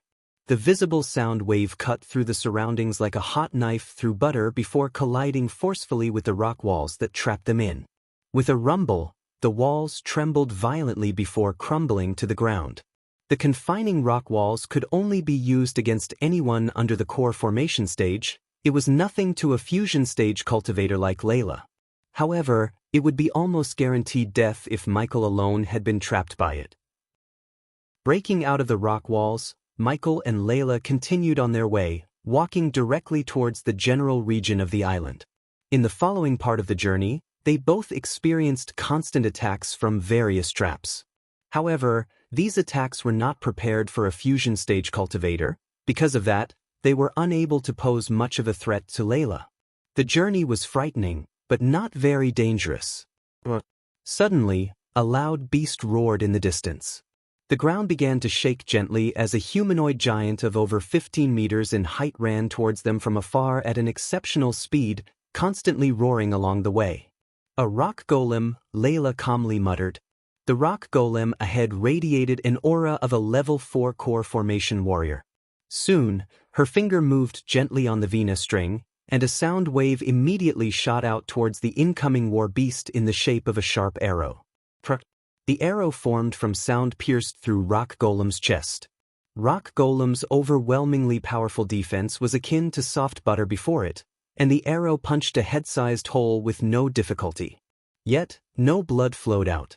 The Rock Golem seemed to feel no pain, continuing onwards towards the two of them with great steps as it roared mindlessly along the way. Layla remained the same as before. Her white, elegant hands constantly danced around on the strings of her vina, producing beautiful sounds by playing it. With each note, a powerful sound wave shot out with lightning speed and struck Rock Golem's body. The Rock Golem did not dodge at all and continued in its charge towards the two of them in a straight line. Meanwhile, its huge, 15-meter-tall body was now riddled with holes while its head was already smashed to smithereens. But even with all that, even with its head missing, the Rock Golem did not die. It did not even slow down, much less show pain. It continued charging at the two of them without any pauses. Witnessing something so huge and dangerous as the golem, he felt grateful towards Layla because he knew he had a very slim chance to defeat the golem. Well, the #1 hitman of the world is hiding behind a woman. I thought I taught you better." The old man laughed at Michael, but he ignored the old man's ridicule. Gentle vina sounds, concealing killing intent within, constantly rang out. Layla's gaze remained calm throughout. Her right hand danced about on the vina strings, sending out waves of powerful sound at the huge Rock Golem. Rock Golem's injuries became even worse after receiving such dense attacks. Its two limbs were quickly severed, while a large portion of its chest shattered. It had shrunk to 110 meters in height from the original 15. Any other magical beasts or living beings would have passed away long ago if they were in such a state. It was guaranteed death. However, the Rock Golem behaved as if it was completely uninjured, its remaining half of the abdomen and its huge, thick legs continuing to run with huge steps. Each and every step caused the ground to tremble constantly. Rock Golem was soon less than a kilometer away from the duo. Looking at Rock Golem, he prepared himself for a serious battle. Tiny cracks of golden lightning had started to dance around his fingertips. At that very moment, consecutive closely packed and frantic vina notes rang out. Layla's right hand had slid across the vina, playing 3 of the 7 strings together. Immediately, a series of densely packed sound waves radiated outwards, filling up space before them with visible ripples. The ripples joined together like a spider web, before quickly shooting towards the Rock Golem like a fishnet.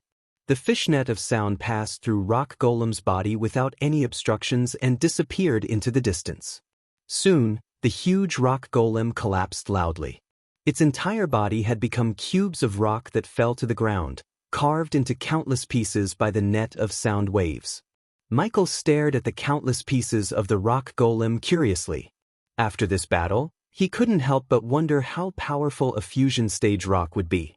Lady Alden, is every golem this powerful? Michael asked Layla. His heart was filled with curiosity and awe. After a short moment of silence, Layla replied, "No, the reason for its strength was the treacherous ocean itself. This place mutates everything. The beasts here have no soul, they can't feel any pain, and they are practically an indestructible army." Indestructible army, huh? Michael mumbled softly, imagining an army of these golems and beasts under his command. The rock golem in front of you cannot be killed, no matter what you do. Even if you obliterate its body, it'll recover in no time, Layla continued. The countless pieces of stones on the ground began to move about in one place as soon as she finished speaking, as if it was providing evidence for her statement. It condensed into the 15 meters tall rock golem once again after just a short while. Its body was completely unharmed, and even its head had recovered to how it was before without the slightest sign of injury. Michael's pupils narrowed to the size of a needle, and he immediately gasped coldly. He exclaimed in wonder, "My horizons really have been broadened today." Michael turned to Layla and asked, "Lady Alden, so how would one kill this rock golem?" Although the golem consumes a great amount of energy every time it reconstructs its body, its strength will decrease slightly. So, there's only one way to handle it: kill the golem until it's used up so much energy that it can't rebuild its body, Layla said. "We can always run away," she said, but he felt like she was testing his knowledge. "Lady Alden, I think if we do that, it just keep following us. Also, I don't think we can move around carelessly in this place. Once we let it follow us, the commotion might draw the attention of even more mutated beasts." "Good," she nodded as he gave an answer she wanted. After putting some distance between them and the recovering rock golem, Layla started to attack the golem again, and this time, Michael joined the fight by sending bolts of lightning at the golem. Under their teamwork, the rock golem did not last very long at all before being obliterated once again. However, its body quickly began to rebuild once again. It gave out an earth-trembling roar and attacked them mindlessly. For Layla, Golem's moves were slow, but it was an entirely different matter for Michael, who was just a body-strengthening stage cultivator. However, the perception pills and his natural instincts came to the play as he continued to evade Golem's punches until it was obliterated completely. The rock golem was destroyed into countless pieces of stones by Michael and Layla time after time. Its strength decreased greatly every time it rebuilt its body. After killing it a dozen or so times, the rock golem was finally unable to restore its body due to the overconsumption of energy. Its diced body parts lay scattered on the ground. Since Layla was the one who dealt the final blow every time, he did not get any badass points or experience points at all, but he valued his life more than the badass points or experience points. Layla walked over leisurely from afar with her Vina in her arms. She did not even look at the rock golem. "Let's go." The commotion from before was too loud. "Other magical beasts are probably going to rush over here very soon. Look at you, running away like a chicken." The old man's figure appeared again behind him and snickered before they left the area.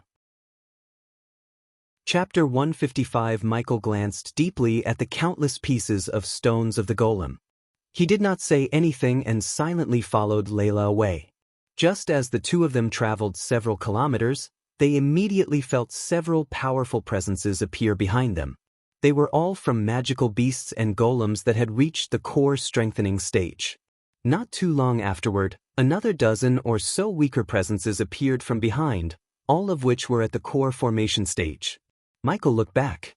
Through the thin mist, he could see several human figures and silhouettes of huge magical beasts currently pacing mindlessly around the golem. Michael understood that they were the same as the golem. Bions that were made an unknown number of years ago by the Dragon Clan. They had neither intelligence nor souls and moved about according to their instincts. Come closer and keep the death-kissed dragon's aura around us and don't make any signs to alert them. We may not fear them, but getting tangled with them will be problematic. Layla whispered to him. Lady Alden, I can vaguely see humanoid creatures back there. What are those? They are those who ventured into the treacherous ocean and died many millennia ago. Just like everything else here, they too have no soul and feel no pain. Just how many of those things are there? Michael asked another question. His face didn't have the usual cool smile as he seemed very serious. All these beings in the treacherous ocean possessed indestructible bodies. They felt no pain and had no fear. If the two of them were surrounded by these mutated beasts, it would be extremely troublesome or even life-threatening. The treacherous ocean has already existed for countless years. During that period of time, plenty of human experts and intelligent beasts have ventured into it. Some of these have fallen in search of or battling over treasure, while others have died simply because of the treacherous ocean. Over the years, the experts that have died in the treacherous ocean have already accumulated a terrifying number. Every person that dies here will become like them, immortal and unaging. As a result, the number of powerful beings in the treacherous ocean will only increase and never decrease. Today, probably even powerful organizations like the 9 Great Clans have no idea about exactly how many fusion stages or even half-immortals there are in the treacherous ocean. The only reason we were able to make it this far is because of the aura of the death-kissed dragon. If we weren't surrounded by this aura, our presence would have alerted even more powerful mutated beings or the formations set by the Dragon Clan. Michael felt even more heavy-hearted. No wonder Christopher became so afraid when he heard the mention of the treacherous ocean. While following Layla, he couldn't help but wonder that if the second dangerous place was like this, how terrifying the demon grave would be, which is said to be the most dangerous place in this world. Even a fusion stage cultivator survived here this long only because of the death-kissed dragon's aura. Otherwise, they could easily face life-threatening dangers with just a lapse in concentration. Whoa! Michael's body jerked. Suddenly, the scene before them changed greatly. The original island disappeared instantly, replaced by an endless desert. A flaming red sun hung in the sky, scorching the ground with terrifying heat, raising the temperature of the entire region to a terrifyingly high temperature. We've fallen into a formation. Layla furrowed her eyebrows and spoke with a deep voice. Michael immediately unsheathed his sword and looked around for any activity vigilantly. He also ate some perception pills again, preparing for another battle. He had witnessed the horrors of the treacherous ocean, so he did not dare to be careless at all. Suddenly, the ground began to tremble violently. The ground where Michael and Layla stood slowly began to sink into the ground, and at the same time, their feet were trapped by the moving sand, constantly sucking and dragging both of them underground. Fly! Layla spoke coldly. With a flick of a finger, a sound wave immediately collided with the ground, turning the sand trapping their legs into dust. She immediately began to float. Michael did not hesitate either. He stepped onto the flying sword and put arch energy into the sword. The devastating force of the arch energy turned the sand into dust, propelling him out of the ground. The sand below the two of them constantly sank down, forming a huge black hole. A putrid smell wafted from it. Just a breath of it was suffocating. Soon afterward, the entire desert began to tremble violently before forming a weird but huge, almost 200-meter-long monster. The horrid gaping cavern below the two of them was the enormous mouth of the beast. The monster seemed like a lizard that had been magnified countless times. It had light brown skin with countless cracks, radiating scorching hot. Its entire body seemed to have formed from sand. This is a region created from the fusion of a killing formation and an illusionary formation, Layla mumbled softly. She could tell that it was all an illusion with a single glance. The formation here was cast down by experts of the Dragon Clan. It's extremely well hidden, so it can catch people completely off guard. We need to be careful in the future. It's fortunate that the formation just then was not as powerful as before, or it wouldn't have been that easy to break free from it. Layla said indifferently. Michael nodded sternly. His fear for the formations was even greater than Layla's. The illusions of Spectre were still following him and affecting his focus as the old man was so lifelike. He did not fall prey to another illusion. Several powerful presences quickly flew over from the distance at that moment, attracted here by the commotion, hurrying over from all directions. Michael and Layla immediately flew away from the monster. The living corpses all behaved instinctively. They were unable to perceive things visually, unable to see anything. They completely relied on sensing foreign presences and activity to search for living organisms. Thanks to the death-kissed aura, they were unable to pinpoint Michael and Layla's location. Michael and Layla traveled far from where they were before. Living corpses that hurried over in the meantime, from everywhere. They all stopped where the two of them were before lifelessly. They paced about mindlessly, without dispersing for a very long time. The two of them advanced carefully, where Layla discovered traces of many formations and a few living corpses, both human and magical beast. They kept a wide distance from them, so the journey was frightening, but there weren't any battles. The two of them flew with their guards up, occasionally stopping to look around. They had only traversed a couple of hundreds of kilometers in over half a day, yet they still remained in the outskirts of the treacherous ocean. They had not even reached the general region of the island.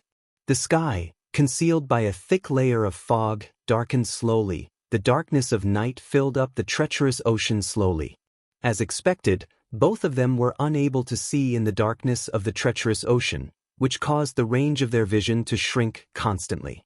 Layla traveled with her vina in her hands. She looked at the darkening sky, and her bewitching eyes became rather stern. She said, "It's darkening. It's not suitable for us to travel at night. We need to find a stop to rest for the night and continue tomorrow." "Fine with me, Lady Alden," Michael replied calmly. Eventually, Michael and Layla spent over an hour finding a cave that was spacious enough. The cave curved about inside and was about 100 meters long, so they did not fear that they would be seen inside. At the end of the cave, Layla produced a fist-sized luminous pearl from her space ring and lodged it into the roof of the cave. It shone with a gentle light, illuminating the darkness. In the treacherous ocean, the living corpses were extremely sensitive to any ripples of energy ripples as well as objects that never usually appeared in the treacherous ocean. This was why they could not light a fire. The heat and smoke would travel outside and draw in the living corpses or the golems or any other weird beings in the area. The only way for light was through the luminous pearl. Layla sat down and slowly closed her eyes after lodging the pearl in place. She paid no attention to Michael while he ignored the old man sitting beside him and applied the healing potion on the baby dragon's grayish scales. He then found a clean part of the ground and sat down with his legs stretched out. He glanced to his side, glancing at Layla, who always kept her face concealed.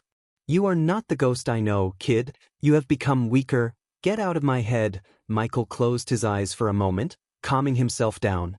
Looking away from Spectre, he cast away the distracting thoughts in his mind and began to look into his situation.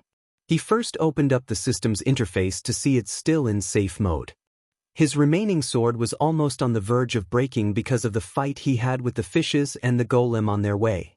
The sword's condition was not his worry, as he knew a sword alone won't make much difference in front of these living corpses and golems. He needed to depend on the baby dragon's death-kissed aura and Layla to survive this place. "You forgot the first lesson I taught you, kid. Never depend on someone else other than yourself." "What are you doing?" "The rules have changed, old man. This is not the Earth," he said, gritting his teeth. "People like us can't depend on others, kid. As I said before, this is not Earth. If I wanted to rule this world, I have to depend on others." "Ha!" The old man burst into laughter. Although Michael could understand all of this was happening inside his mind, it felt so real. "That's the most childish thing I heard in my entire life, kid. Do you really believe you can rule this world? People like us don't get a happy ending. There will be always someone on the good side to put us down. It's only a matter of time before someone put an end to you, kid."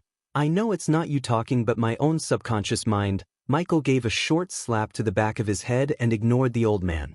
"I need some fresh air." He then stood up to take a walk. Chapter 156. What are you trying to do? Just as he stood up, A chime-like voice appeared from behind him. Michael abruptly looked backward as he heard it. Layla had already opened her eyes. Her limpid eyes seemed to contain ripples like autumn water, staring at Michael with a bewitching charm. Michael remained calm, staring back at Layla. "I'm going for a walk." Layla slowly closed her eyes and said gently, "Remember where you are right now. You can't make trouble. Not only will you lose your life but also lose the baby dragon, our best chance to survive this place. Lady Alden, don't worry. I'm not going to mess around with my life." Michael laughed gently, before concealing his presence. He walked outside silently. It was already pitch black outside the cave. The sky was dark, devoid of any stars. Michael's vision was affected by the darkness in the treacherous ocean as well. It was not as bad as the fog where his hand would leave his range of vision if extended, though it was still limited to only several hundred meters because of the perception pills he took. Deathly silence lingered in the surroundings, with no sound at all. It was as if only Layla and he were in the entirety of the treacherous ocean without any other traces of life. Michael calmly stood at the cave's mouth, staring at the place. He did not make any sound at all. Suddenly, Michael's ears twitched slightly. Soon after, a gleam of light immediately flickered in his dull eyes. He suddenly raised his head and stared fixedly into the distance, becoming grim in a flash. A while later, several dark figures slowly emerged in Michael's vision range. They traveled on the ground, walking slowly in Michael's direction. Their movements were stiff like robots. Drops of sweat began to drip down from his head staring at the figures. They were all at core strengthening stage, and he could even sense some soul-refining humanoid figures among the dark figures. Michael's clam expression was replaced by a stern look. Locking his gaze with the dark figures, he slowly backed away without making a sound. "Shit, they found us." Michael was shocked. He had no time to wonder how as he rushed to the end of the cave. He needed to tell Layla about this. Perhaps she had sensed Michael's hurried steps. Layla had already opened her eyes when she arrived at the end of the cave. Even in a situation like this, she maintained her graceful composure. "Lady Alden, there's a group of core strengthening and a few soul refining mutated creatures heading towards the cave," Michael said silently. Hearing that, Layla's expression changed abruptly. She stood up suddenly, eyebrows furrowed and expression grim. She could handle a few fallen core strengthening mutated beings, but she seriously doubted that she could fight a group of core strengthening beings and a few soul refining beasts at the same time. The battle would alert even more mutated beings. Furthermore, it was night right now. Visibility in the treacherous ocean was too limited, while the dangers were unknown. It was even more dangerous than fleeing in the daytime. "Just how far are they from the cave?" Layla asked. Her tone was stern. "Around 400 meters, Michael replied. Neither of them dared to speak aloud. This cave must have been where they once stayed. "Quickly, we need to leave here immediately." Layla showed no hesitation, running towards the outside with the Vina in her arms while Michael followed closely behind her. Both Michael and Layla knew the outcome extremely well if they met these mutated beings. Even with the baby dragon's aura, the mutated beings still would be able to sense them if they became too close. The two of them hurried out of the cave. They moved completely silently, without making any sound at all. Both of their faces turned pale when they arrived at the entrance of the cave. There were 7 human mutated beings, and they had already arrived within 50 meters of the cave entrance. They were all expressionless, with lifeless eyes and stiff movements like robots. Furthermore, they were all at the core strengthening stage. When Michael and Layla arrived at the entrance of the cave, he scanned the area and then heaved a small sigh of relief because the soul refining stage mutated beings were far away from the core strengthening stage group, which gave Michael an idea. Powerful auras immediately began to radiate from the mutated beings' bodies as surging energy trembled in their bodies. The region turned into a storm of energy instantly. "Fuck it, I have to use that." He was saving that item for a dire situation, and this was such a situation. He quickly promoted the system to show his storage. Inside the dark bluish system storage, a vial radiating golden rays of light appeared in front of his eyes. It was the healing potion he got by opening his first gift box after coming to this world. Refer to Chapter 3 if you have no idea what I'm talking about.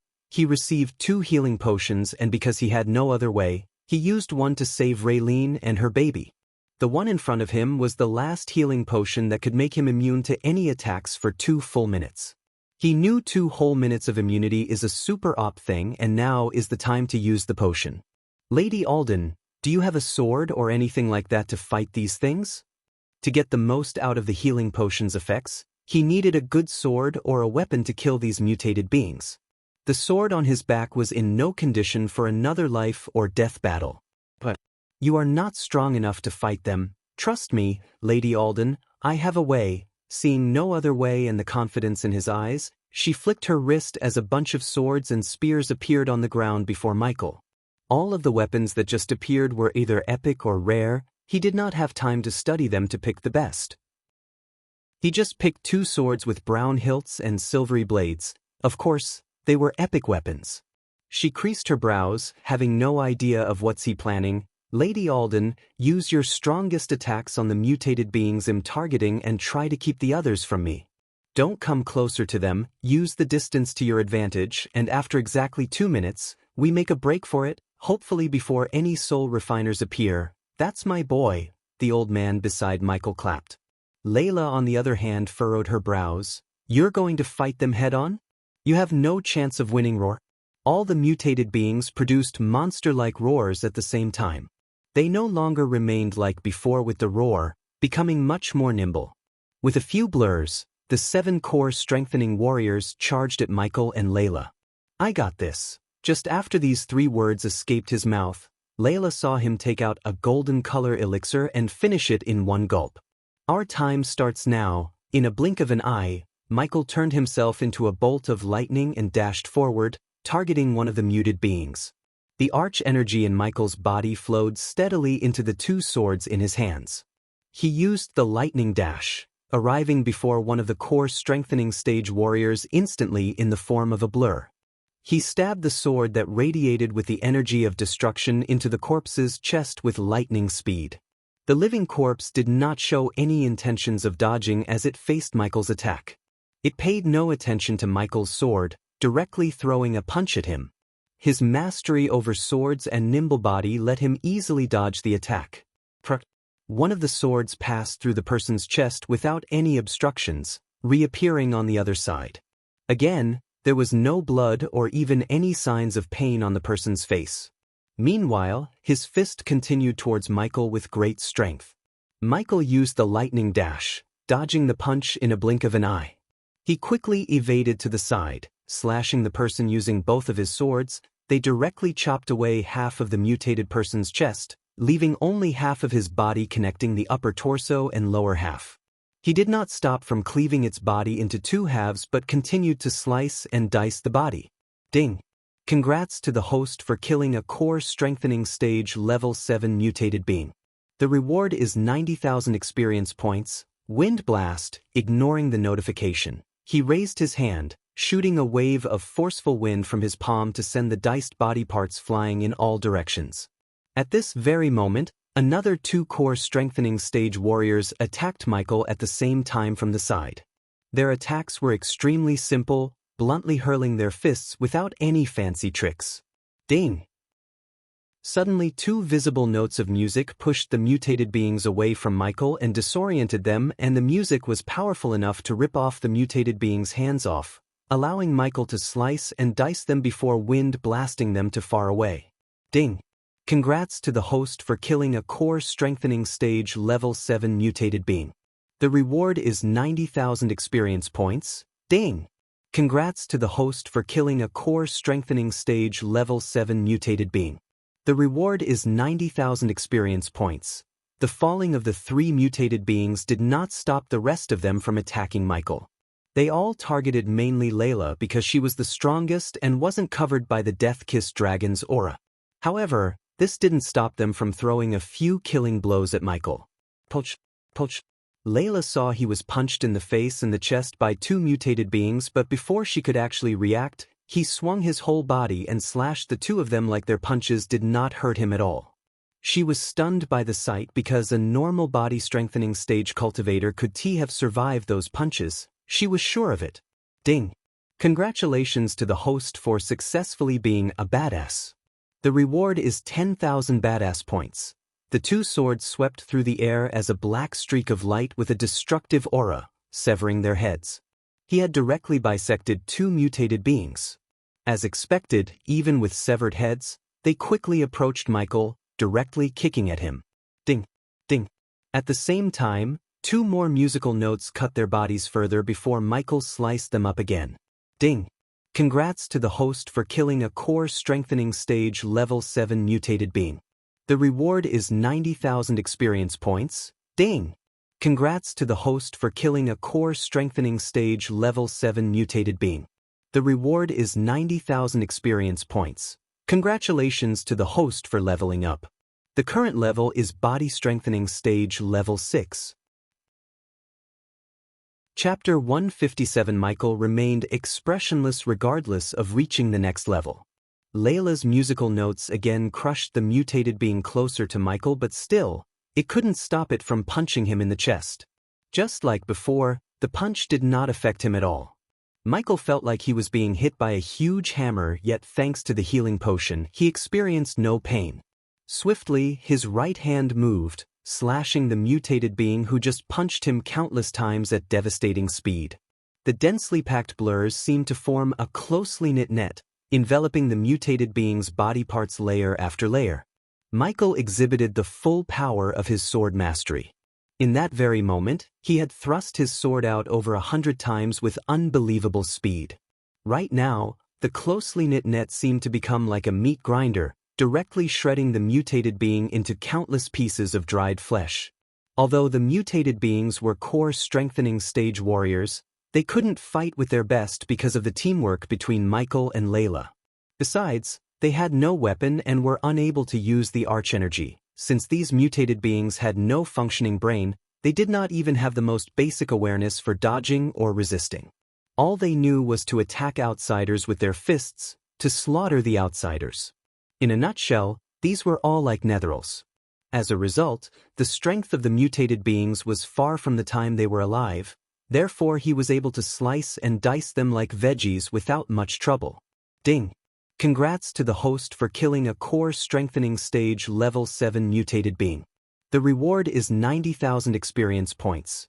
Finishing off the mutated being, Michael immediately used the lightning dash, disappearing instantly. Just when Michael disappeared, two fists brutally spaced into the empty space he was before. The power created a sonic boom. Plop.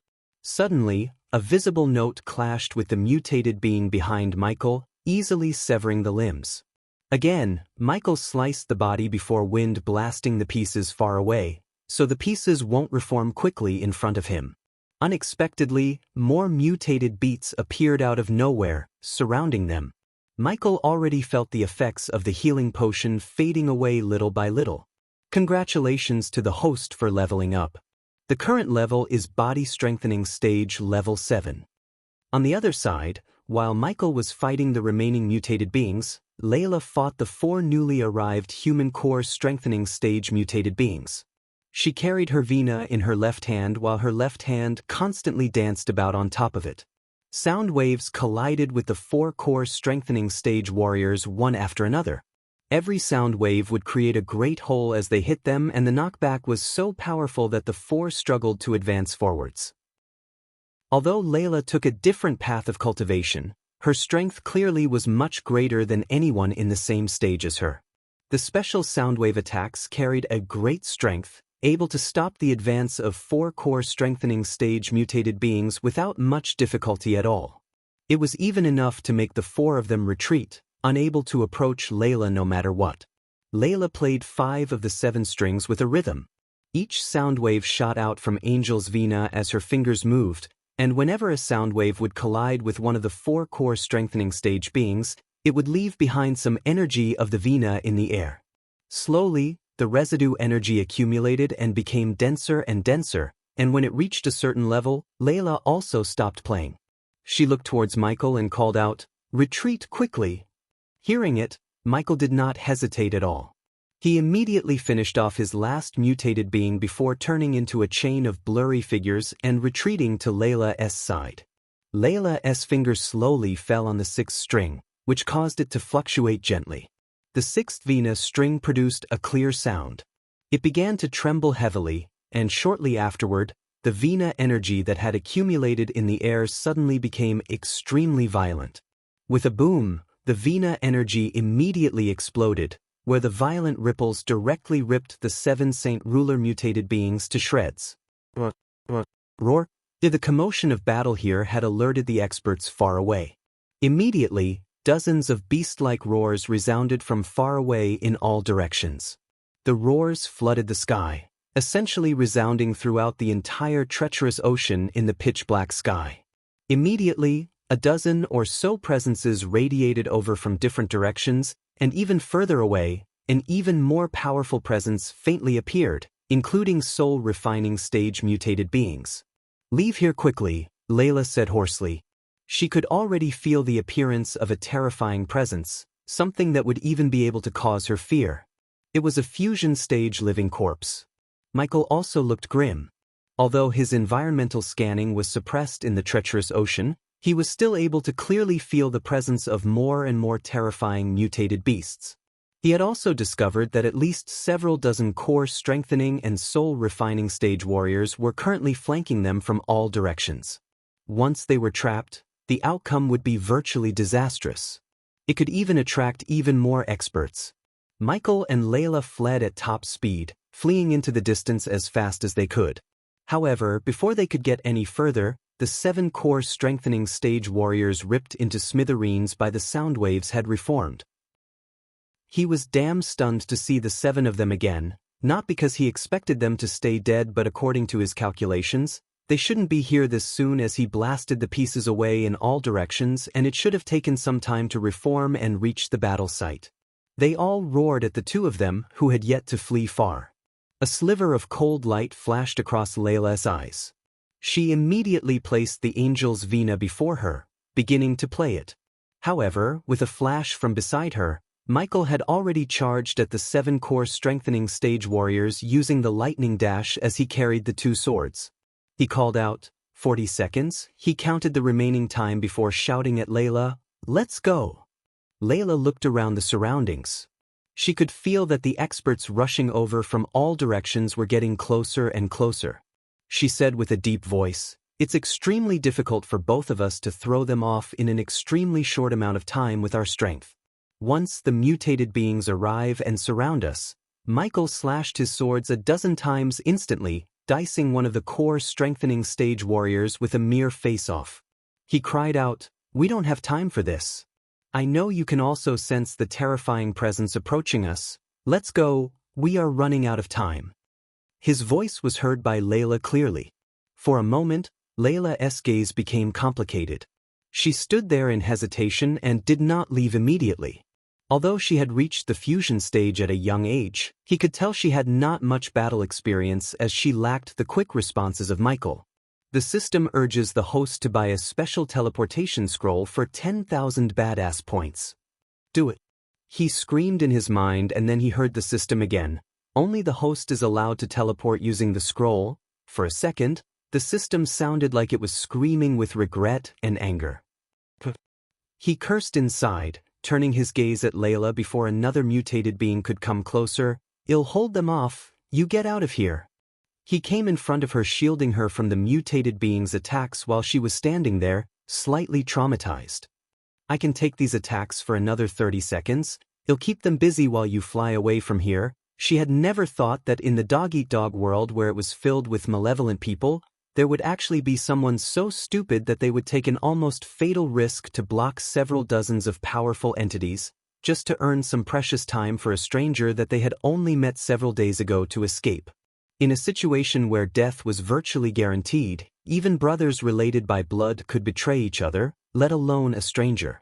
However, she had no idea that she's totally wrong. He was not being a white knight in shining armor, but he didn't want her to think that he abandoned her. After all, he still needs her help to get what he wants. Besides, he couldn't let her see him use a teleportation scroll as she mentioned to him that no scrolls would work here, and if she sees him using one, it would definitely lead to some unpleasant questions. On the other hand, Michael's actions immediately caused a great change to Layla's gaze towards him. She stood there as the light flickered through her eyes uneasily. She did not know whether she should abandon Michael to flee for herself or to stay behind and fight with him. Although she had little chance of getting the demon dragon's heart at the center of the island without the death-kissed dragon of his, she could still survive on the outskirts before leaving the island. Currently, the great presences from all directions were getting closer and closer. Seeing how Layla still did not leave, Michael could not help but become mad. He called out, "What tray you staying here for? What will you do? You want survive? I have no time to explain, leave." Layla looked at Michael, who was currently battling the several core strengthening stage mutated beings while counting the seconds in his mind. In the end, she gritted her teeth and made her decision, turning around and leaving. She disappeared into the darkness in the blink of an eye. Even though her abilities with the Vino were extraordinary, she lacked the battle experience and the heart of steel like Michael. Once she was surrounded, she knew that it would be much more dangerous for her than Michael, who certainly had a way to deal with them and escape. Chapter 158. After Layla departed, Michael slowly backed off from the mutated beings to use the teleportation scroll. Meanwhile, the presence from the surroundings was currently approaching where he was. Michael kept the mutated beings around him busy all by himself. He constantly dealt terrifying sword wounds to them, but these injuries did not affect them at all.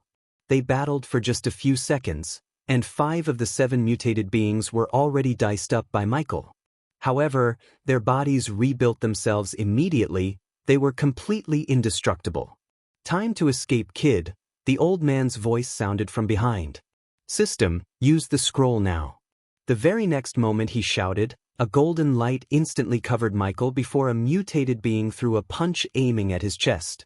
He immediately moved his body to save the baby dragon from getting punched to death and took the punch directly on his left chest.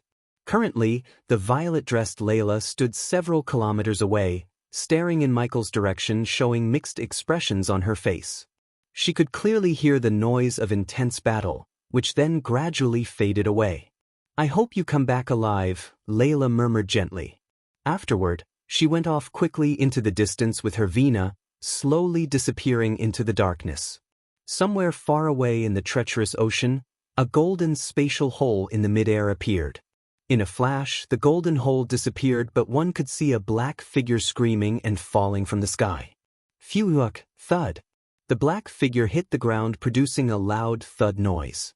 The black figure was no one but Michael, whose right hand now looked weird and bones sticking out because of the fall. Michael spurted out blood. His chest was aching like he was being hammered alive. He was experiencing excruciating pain in his abdomen and chest, and he could tell he had broken a couple of ribs. Gritting his teeth in pain, he willed the system to give the healing potions he brewed from the system storage.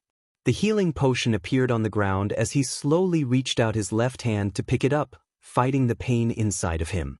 The fall broke his arm, but the punch he received from the mutated being just before activating the teleportation scroll messed up his inside. Luckily, there was only a millisecond's difference between the punch and the end of the golden healing potion's effects. He coughed out a mouthful of blood again while checking to see the baby dragon's condition. His last-second dodge thankfully saved the baby dragon. He heaved a sigh of relief. "You better come back to life stronger," he nudged the sleeping dragon with his bloodied fingers. Shockingly, the corners of the baby dragon slightly, very slightly, like it could still understand what he was saying. This little act of the baby dragon put a smile on his face and momentarily gave him the strength to overcome his pain to swallow the healing potion. Crack! The very next moment he gulped the healing potion. He cracked his right arm to set the bones in the correct position so the healing potion would heal his wounds much more quickly and efficiently.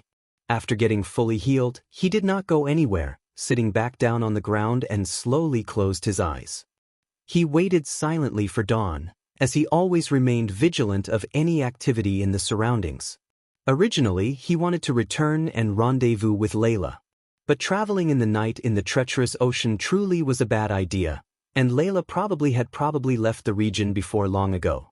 It would be extremely difficult to search for her with the limited range of only a few hundred meters. System, show my stats. He ordered the system in his mind as the familiar stat window appeared in front of him. System version 3.0, safe mode, host, Michael cultivation level, body strengthening stage, level 7 experience points, 30,000/3000000 badass points, 29,000 skills and spells. Wind Blast, LVL2 responsive shield, LVL3 environment scanning, LVL2 ignition, LVL2 lightning dash, LVL2 energy devour, LVL1 death range, LVL2 techniques, swords of destiny, 89% mastery occupation. Core disciple of Sunrise Sect, the guardian of Sunrise Sect, Lord Lucifer of the abyssal status, recovering goals. Control the world, rebuild the order. Of death utility function, banker, LVL3, ratio, 1,000 gold coins, 10 badass points, wealth, 1,670,000 gold special trait, 5-star alchemist subordinates, Gaia, loyalty level 95%, base of operation, Sunrise Sect the abyssal. At this rate, I will be a core formation warrior in no time. This is exciting, Michael thought. I hope you come out of the safe mode system, Michael said, staring at the grayish interface. The system can vaguely feel a sliver of extremely potent energy. After a pause, he heard the system's voice in his mind. He sensed a sliver of excitement in the system's voice. What are you talking about? What energy?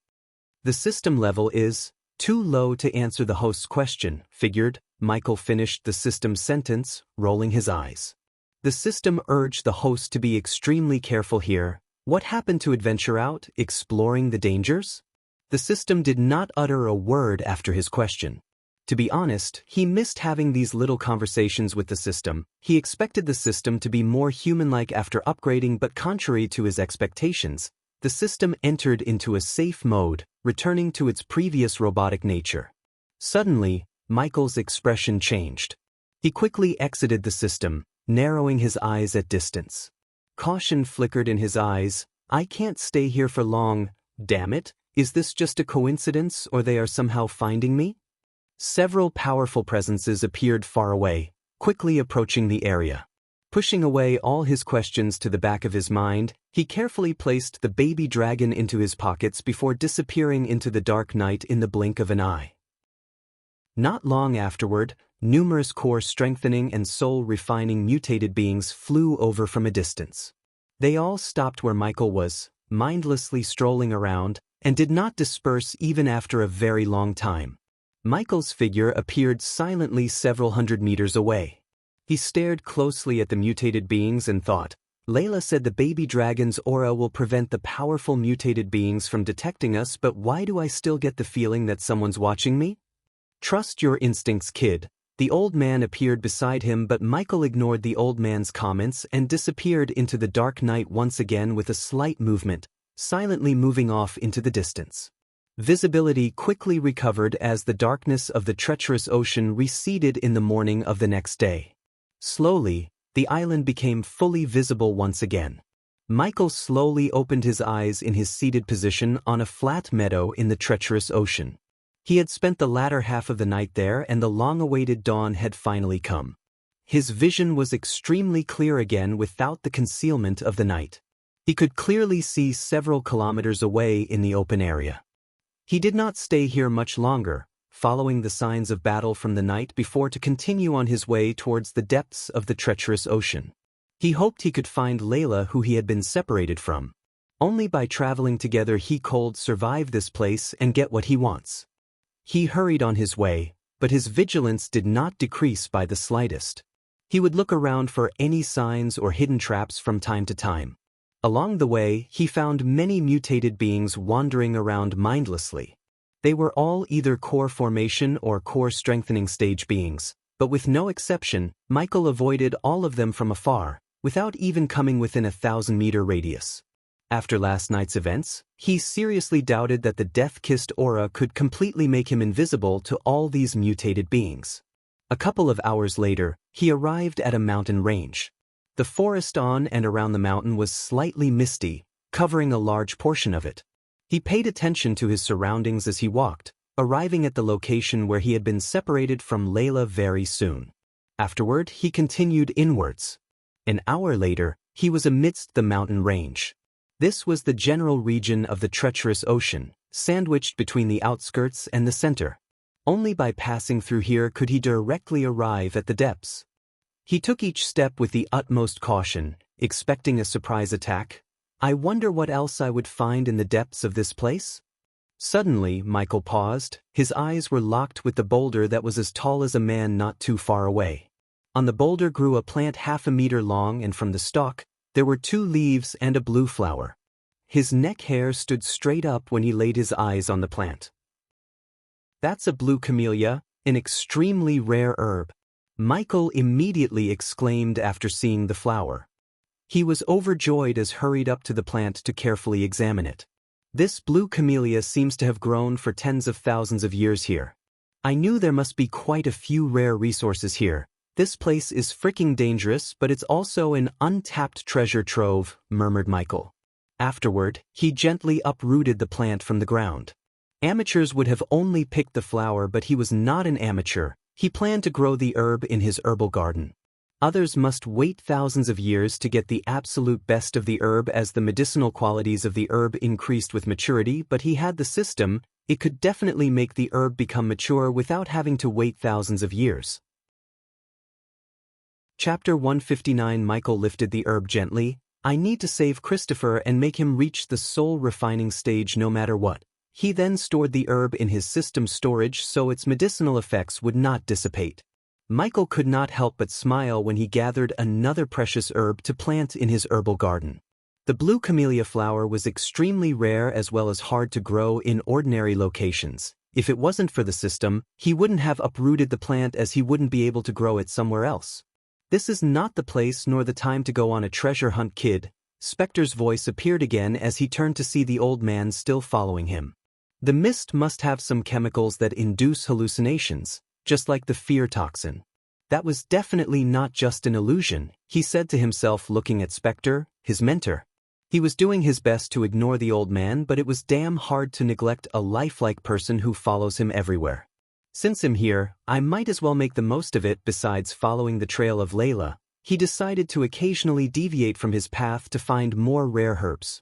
Michael no longer paid any more attention to Spectre. He just used the lightning dash, turning into a bolt of lightning to move in the direction of Layla's trail. The scenery around him suddenly began to change greatly just after traveling a few kilometers.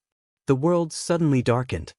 He discovered that he had strangely arrived at a vast starry sky. Countless stars filled every inch of the space, so densely packed that it was innumerable. He had no sense for direction at all in the vast starry sky. It was the same everywhere, without any differences. Michael discovered that he was completely and utterly lost when he had arrived here, actually unable to tell which direction was north or south, east or west. He could not even tell which way was up or down, left or right. Oh, come on, another freaking illusionary formation, Michael murmured with a soft voice as he became stern. He knew that the formation this time was much more powerful and profound. It had already conjured a starry sky as soon as it appeared. Other ordinary formations could not be compared to this. This'll be troublesome. I'm completely disoriented, so I probably can't walk out of it. Just how am I supposed to break out of this illusion? It must have been cast down by a great person from the ancient dragon clan. Looking at the handiwork, I might not be able to break the formation using raw strength, but if I could only find its source, Michael mumbled. The memories of Abras came to help. Apparently, Abras had learned about formations in the sanctuary from the elders. Cultivators who were on or above the soul refining stage could use the celestial energy to break most of the formations. It was the simplest and fail-proof method. Considering Michael didn't have celestial energy in his body, he had to look for a source which is powering the formation.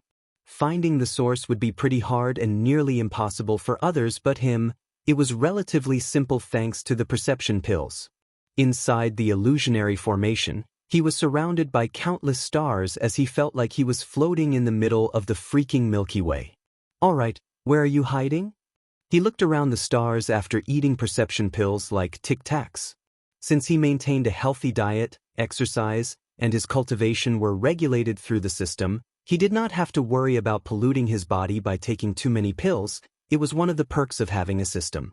After taking the perception pills, the Milky Way surrounding him became more lucid as he could see each star clearer. All the stars around him were flickering twice in a regular interval. Each star radiated a unique color. None looked similar to another one. Staring at thousands, even millions of stars, his head ached as he rubbed his temples. Eventually, after a few hours of studying the patterns of the flickering stars, he found a star in the distance that flickered a millisecond faster than the others. This difference would have been impossible to find out if it wasn't for the perception pills. Locking his gaze at the star, he felt a sense of accomplishment. There you are. He unsheathed his sword and threw the sword, aiming right at the star. The sword soared through the starry sky, soon piercing the star while producing a faint humming sound. After the sword pierced the star, he only felt the wild whistling of the wind, and soon afterward, his vision suddenly brightened. He had already left the illusion of the starry sky, returning to the treacherous ocean once again. Around him stood the familiar mountains and hills. Heck yeah! He couldn't help but shout with a sense of pride after breaking the formation without depending on Layla. However, he did not dare to linger any longer. Lightning Dash, he activated the spell, turning himself into a bolt of lightning before advancing through the depths of the mountain at an extremely great speed. Soon enough, he stopped before a small, 3-meter-tall tree. The tree was neither too wide nor too thin. It was a healthy tree with dense leaves and thick branches, and through the dense thicket were a few fist-sized red fruits, slightly obscured by the leaves. They were like apples, but their red skin glowed. Silk apples. His eyes sparkled in excitement. Among all the potions and pills he knew, 90% of them tasted horrible, including the perception pills he just took. When he was eating them, he felt like he was chewing a rubbery egg. Although silk apples didn't have medicinal qualities like blue camellia, it was one of the very few fruits that could change a pill's or a potion's fragrance and taste as well as enhance the pill's effects to a certain level. An alchemist would pay a small fortune to get their hands on silk apples because these fruits were extremely scarce in Elon or any other continents. Michael climbed slowly, making his way up to the tree to pick the fruits. One by one, he picked all the fruits, and because the system storage would keep herbs as well as fruits like this fresh without letting the medicinal qualities dissipate, Michael cleaned the entire tree with no concerns. A smile appeared on Michael's face as he looked at the 20 glowing apples in the system storage. He could feel the extraordinarily great alchemical effects of the fruits. They were at least 1,000 years old, or even several thousand years old. These fruits should be able to enhance the effects of my products by quite a lot, Michael mumbled to himself, before taking one fruit for storage and exiting the system. This is good. He couldn't help but praise the fruit when he took a bite. The silk apple was soft yet crunchy and juicy. The sweetness made his taste buds in the tongue dance in joy. While savoring the apple, he resumed his journey following the trail left behind Layla, and he did not forget to check his surroundings for more rare fruits or herbs. On his way following the trails, he avoided many mutated beings with the help of the baby dragon's aura. Due to Michael's utmost calmness and cautiousness, Spectre's figure flickered constantly. He felt the effects of the mist fading away from his body. After a long time, he experienced calmness and breathed a sigh of relief. However, this feeling did not last long because suddenly, many mutated beings at various stages detected Michael somehow. They produced angered roars as they began chasing him. Oh, come on. Michael's mood became gloomy. He quickly unsheathed the 2 swords from the dual sheaths attached to his back. Several wild beast-like roars immediately arose in response as soon as they saw a group of mutated beings following Michael's presence. Several dozen powerful presences appeared immediately, quickly approaching the area. The roars from the surroundings grew closer and closer. Michael could already see the figures of a dozen or so mutated beings, currently him. He immediately filled every corner of his body with arch energy, making preparations for the strategic retreat, aka running away. The surroundings around Michael suddenly changed greatly. The lush mountains and forest disappeared, and so did the figures of the mutated beings. He had arrived at a blood-red world, where an edgeless sea of blood laid beneath their feet. It constantly bubbled like boiling water, but there was no heat at all. Fuck, it's another formation, Michael cursed, realizing that he had fallen into another formation. The sea of blood below began to surge suddenly, like a roaring wave.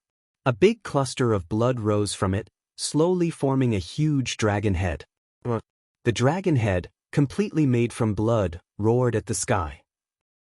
Powerful sound waves rocked through the entire world of blood, and shortly afterward, the head rose from the blood towards the sky, revealing a 100-meter-long crimson-scaled dragon.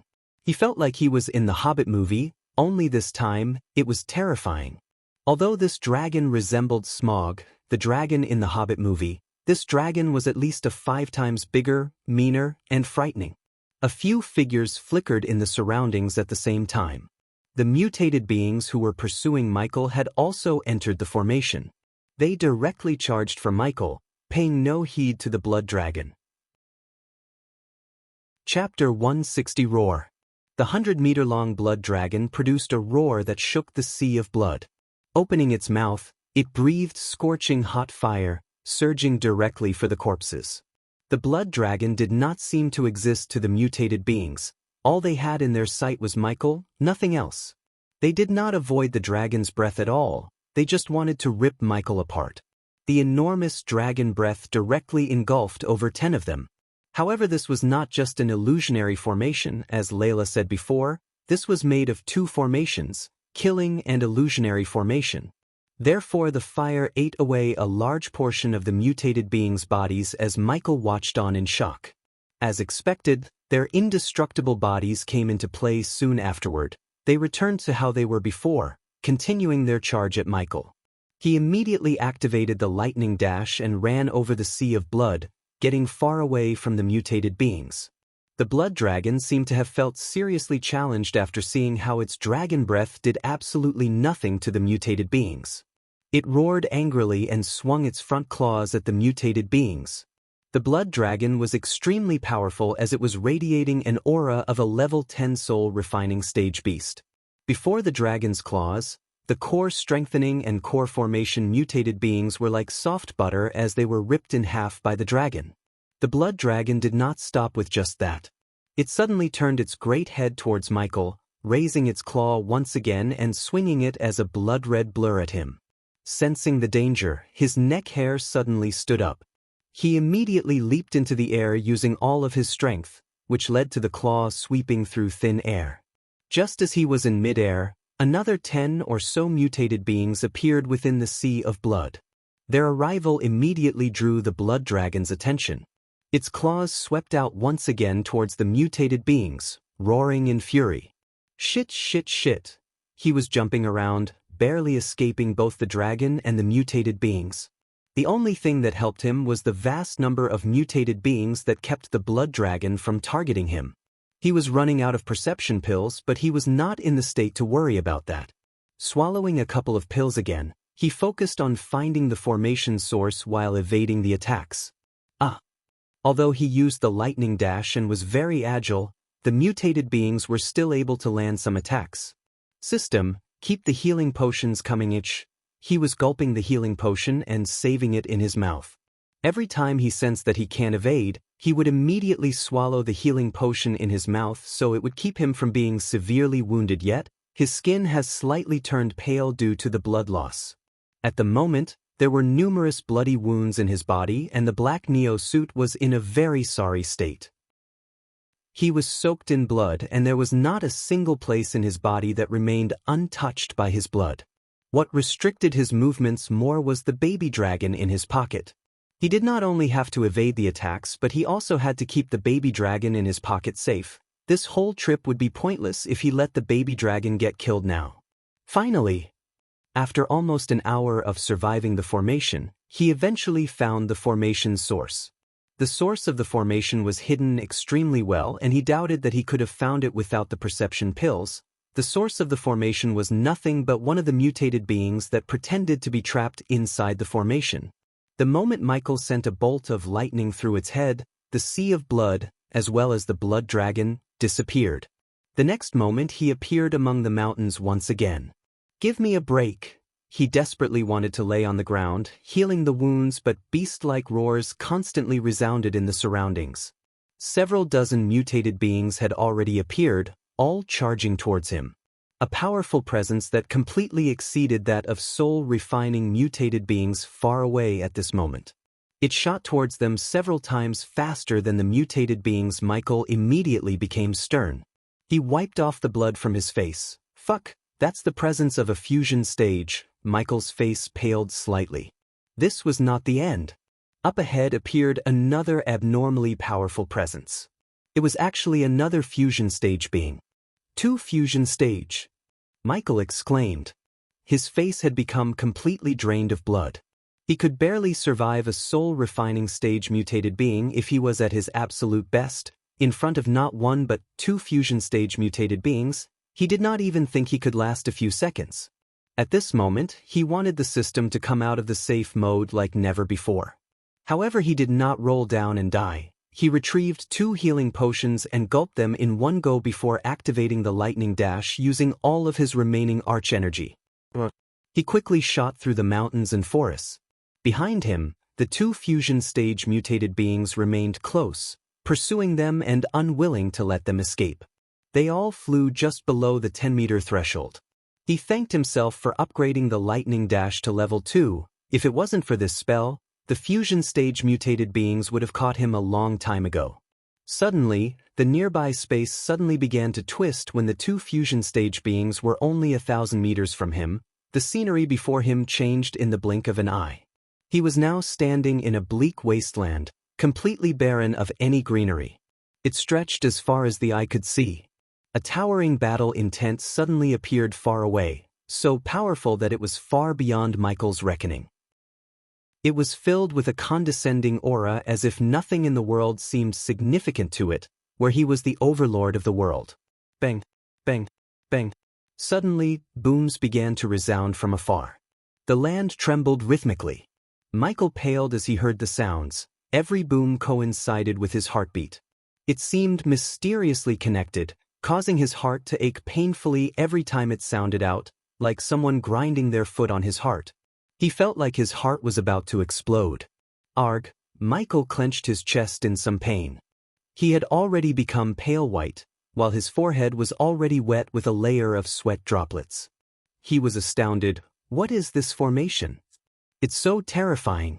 Just the sounds from it are enough to suck away my strength. An ape-like figure clad in golden armor slowly appeared in the distance near the horizon. He walked over slowly, step by step, causing the ground to shake violently every time his foot fell. It seemed to be like stepping on Michael's heart as well, causing his pain to become more intense. The figure seemed to advance slowly, but the few steps he took covered great distances, appearing several hundred meters from Michael.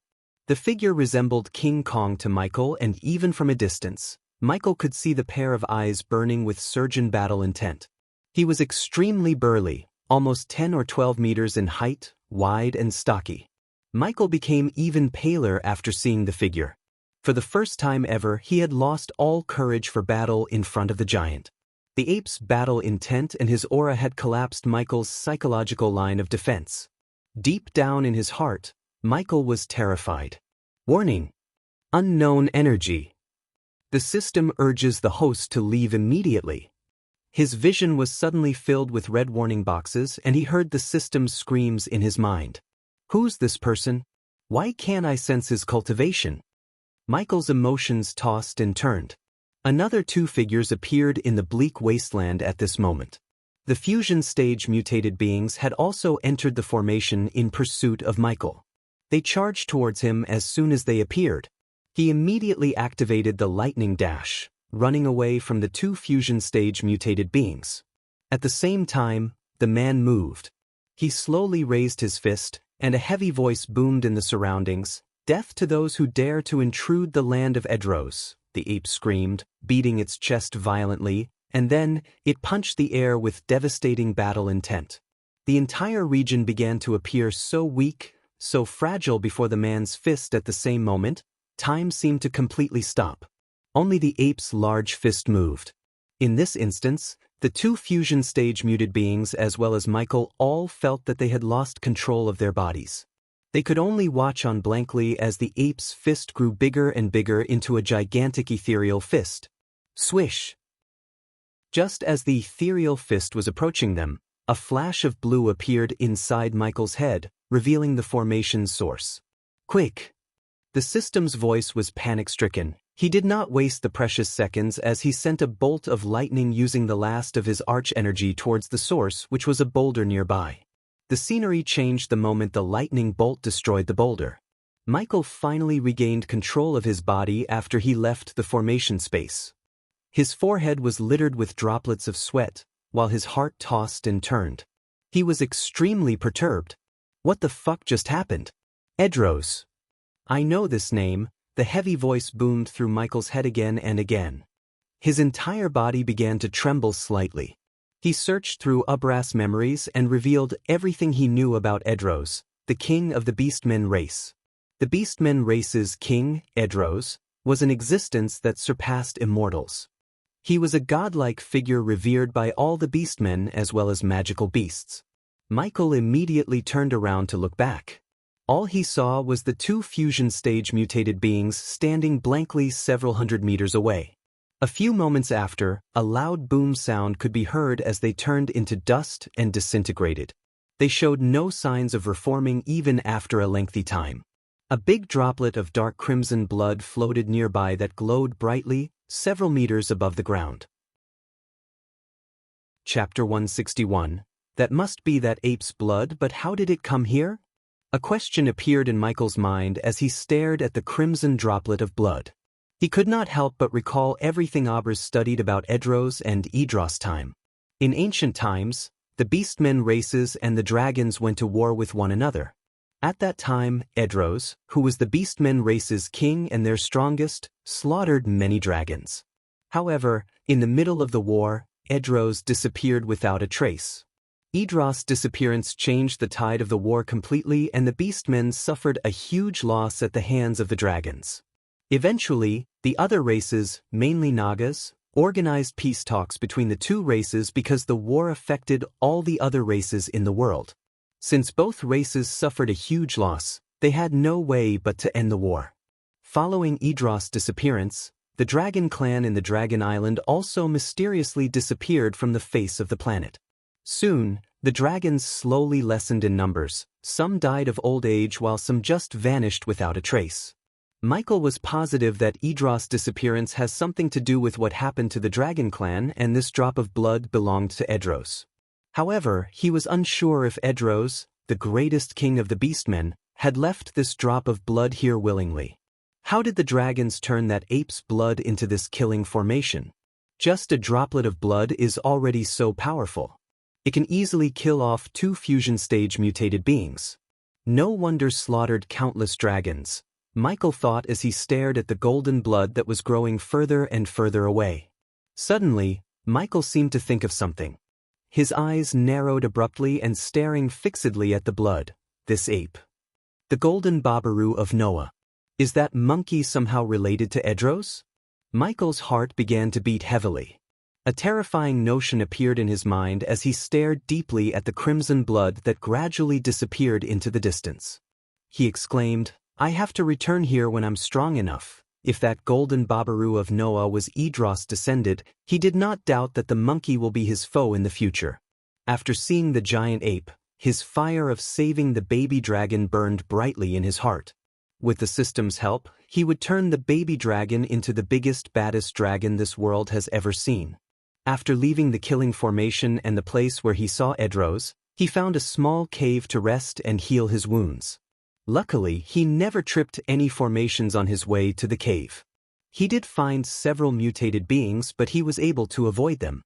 Inside the cave, he was laying on the ground half naked, his robes torn to pieces, leaving him with only one set of clothes, the casual robes of King Chala.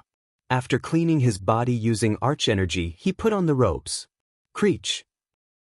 Michael tore his black coat to get a long strip, and then he tied the baby dragon onto his chest using the cloth. Suddenly his eyes narrowed, sensing the space several kilometers away being distorted. It must be Layla. She's fallen into a formation. Michael murmured because the space being distorted was a sign of an activated formation. Just as he was about to take a step forward, a familiar figure appeared before him. Spectre. Where are you going, kid? Don't risk your life trying to save a woman you barely know. It's not your style. Shut up. Michael understood what the old man was trying to imply. He tried to ignore the old man as he began to walk outside of the cave. Just let the woman. It's easy for you, isn't it? After all, you killed the only woman you loved. His steps were halted by the old man's words. Flames of fury and sadness emerged in Michael's eyes as he clenched his fists. Don't!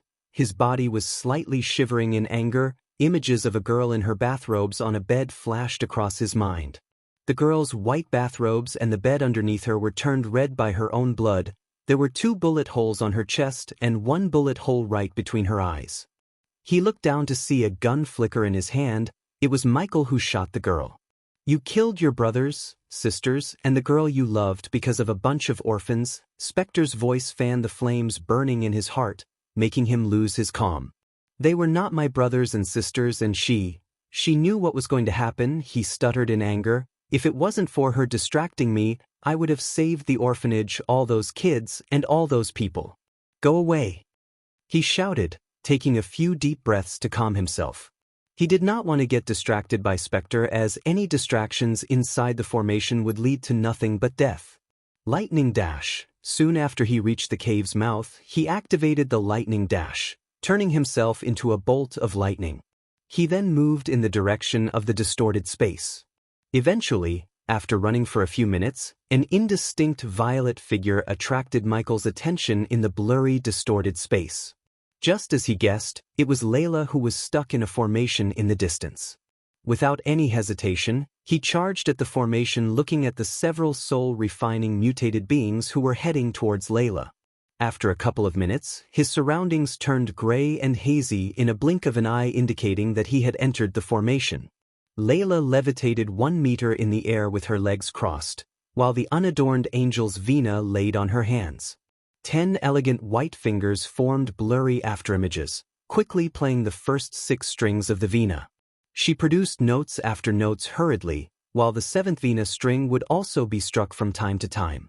It would result in violent rumbles in the surroundings. Layla became extremely grim, and her forehead was already covered in a layer of sweat. She had continued into the depths after she had been separated from Michael the night before. She had accidentally fallen into a powerful formation, one of the powerful formations of the Dragon Clan. It has been well known since ancient times. It was the absolute killing formation, the Wrath of 100 Dragons. It was said that in ancient times, several half-immortals of the Beastmen race died to this exact formation, achieving wide renown. It was known as one of the deadliest formations in the world.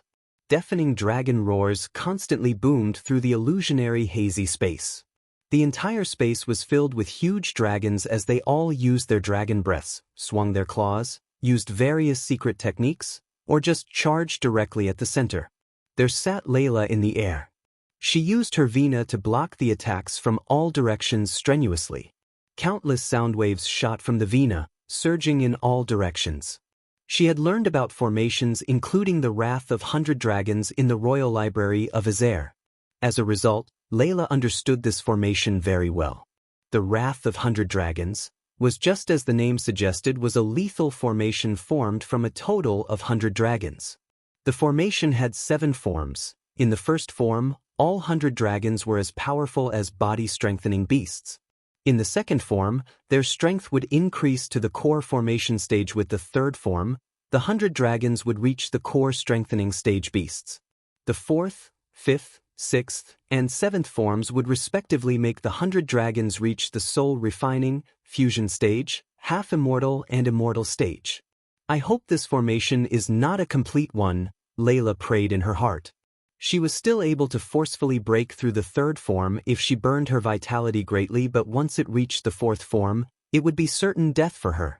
She had already been trapped in the formation for several hours. In this time, she broke through the 1st and 2nd forms of the formation by herself.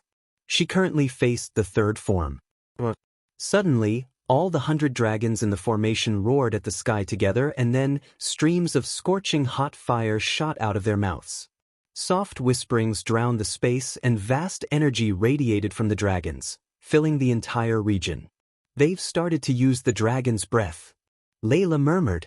Her face was pale and seemed extremely grim.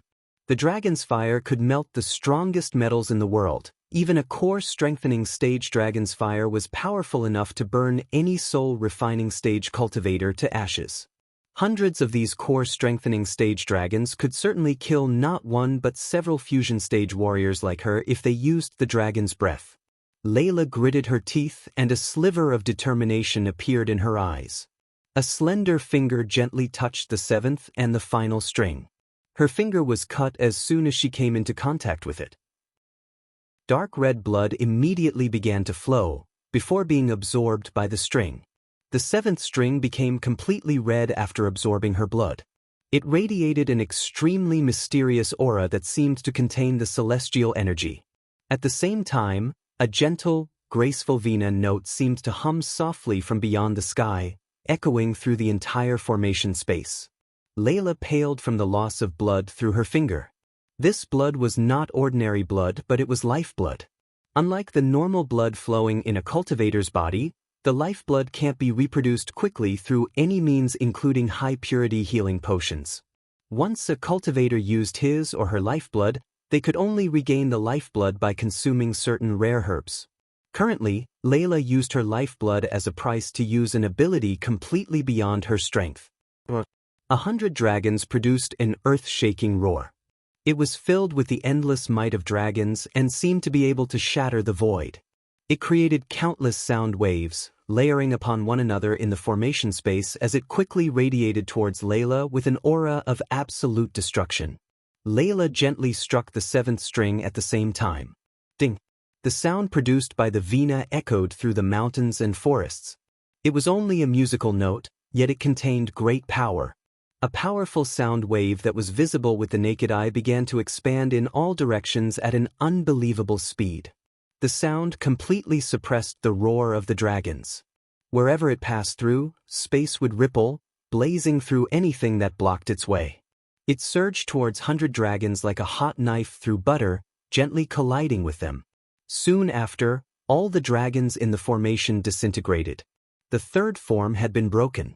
Layla had played the 7th string at the cost of her vitality. All 100 dragons fell to a single wave of sound. The 7th string trembled violently. She had already become pale as a white paper as all blood drained from her face. Her eyes also dulled for a while, revealing the weakness she struggled to conceal. Suddenly, another dragon's roar rose up. Soon afterward, vast presences appeared in the formation space. The 100 dragons had reformed their bodies, and they each radiated with an aura countless times more powerful than before. Despair immediately appeared in Layla's eyes when she saw this. She said with endless bitterness, "The 4th form. It's the 4th form. Looks like I'm fated to die here today." Breaking through the 3rd form of the formation was already her absolute limit. She possessed no more strength for any resistance against the 4th form that could simply kill a lone fusion stage warrior like her. Chapter 162. The formation had completed its 4th form. All 100 dragons revived. They were now soul-refining stage beasts. Each dragon was over 70 meters long and radiated an aura of pure destruction. Everything looked extremely realistic, even though it was all just created from a formation. The vast aura from the 100 dragons pressed against Layla to the point where she even struggled to breathe as if she was dying from asphyxiation. Another dragon's roar resounded as several dozen dragons charged at Layla. Their auras were like a huge mountain, brutally pressing against Layla's soft body. Layla was pale. She had already given up resisting. When she broke through the 3rd form of the formation, she had already lost a great amount of lifeblood. She was so weak that she would not even have the power to face the 3rd form again right now, much less the 4th. Several dozen huge soul-refining dragons aggressively charged at Layla, wanting to break her into pieces. The distance between them was decreasing rapidly. Layla slowly closed her eyes, falling to the ground while slowly losing her consciousness. Her heart was filled with an unwillingness to give in, but she had no power to resist the fourth form. Just when she was about to accept her fate, a golden bolt of lightning flashed in the hazy space when the dragons were 100 meters away from her. Michael directly charged into the formation space, with one goal in his mind: save Layla. As soon as he entered, the scene before him changed drastically. He saw the might of the killing formation clearly. He appeared right beside Layla, so everything he saw was exactly what Layla was experiencing. A few dragons had already flown over, swinging their huge dragon claws filled with a force capable of shattering the void at him. The claws were already less than 10 meters from their heads. Time was of the essence. If he wanted to save her and escape this formation, he had to find the formation source. He did not have the time to say anything as he lifted her from the ground. Lightning dash, all of his hair suddenly stood up like he was zapped. He sensed the great danger rapidly drawing closer and closer with each passing second. While carrying her in his arms, he activated the lightning dash before swallowing the remaining perception pills he had. When Layla was surrounded by the death-kissed aura, the 100 dragons in the formation lost their target as they suddenly looked confused. A small sigh of relief escaped his mouth when he saw the confused look on the gigantic creatures. However, he did not waste any seconds as he paid closer attention to every nook and cranny in the formation to find the source. After losing their initial target, the 100 dragons turned their attention towards the mindless mutated beings who had rushed into the formation. While the mutated beings were being disintegrated by the dragons' breaths, Michael was searching for the source. There it is. Lady Luck was with him this time as he found out the source sooner than he expected. The source was a small stone that was laying on the ground in plain sight. Thanks to his heightened senses due to the perception pills, he identified the stone as the source before sending a bolt of lightning at the stone. The moment the bolt of lightning hit the stone, the scenery around him changed in a blink of an eye, and without him knowing, he was teleported away from where he was. Realizing he escaped the formation and somewhat understood that he was teleported, he sucked in a deep breath, slowly calming himself. Just as he sucked in that breath, he smelt a vague fragrance. His attention, which had been focused on the experience in the formation from before, was directed toward Layla. Currently, Layla had collapsed on Michael's body powerlessly. Her slightly warm body pressed closely to Michael's toned chest, her face pale and her eyes dull. She was extremely weak. Breaking the third form of the formation before had cost her dearly, to the point where she did not even have the power to move. The angel's vena that she always carried had disappeared too, returning inside her body. Feeling Layla's soft body and the fragrance, his heartbeat increased a little, which was not surprising because any man would tremble or at least slightly if they saw a gorgeous woman like Layla. She had always been a dignified, saintly, and divine woman to Michael. Never had he thought that they would be so physically close.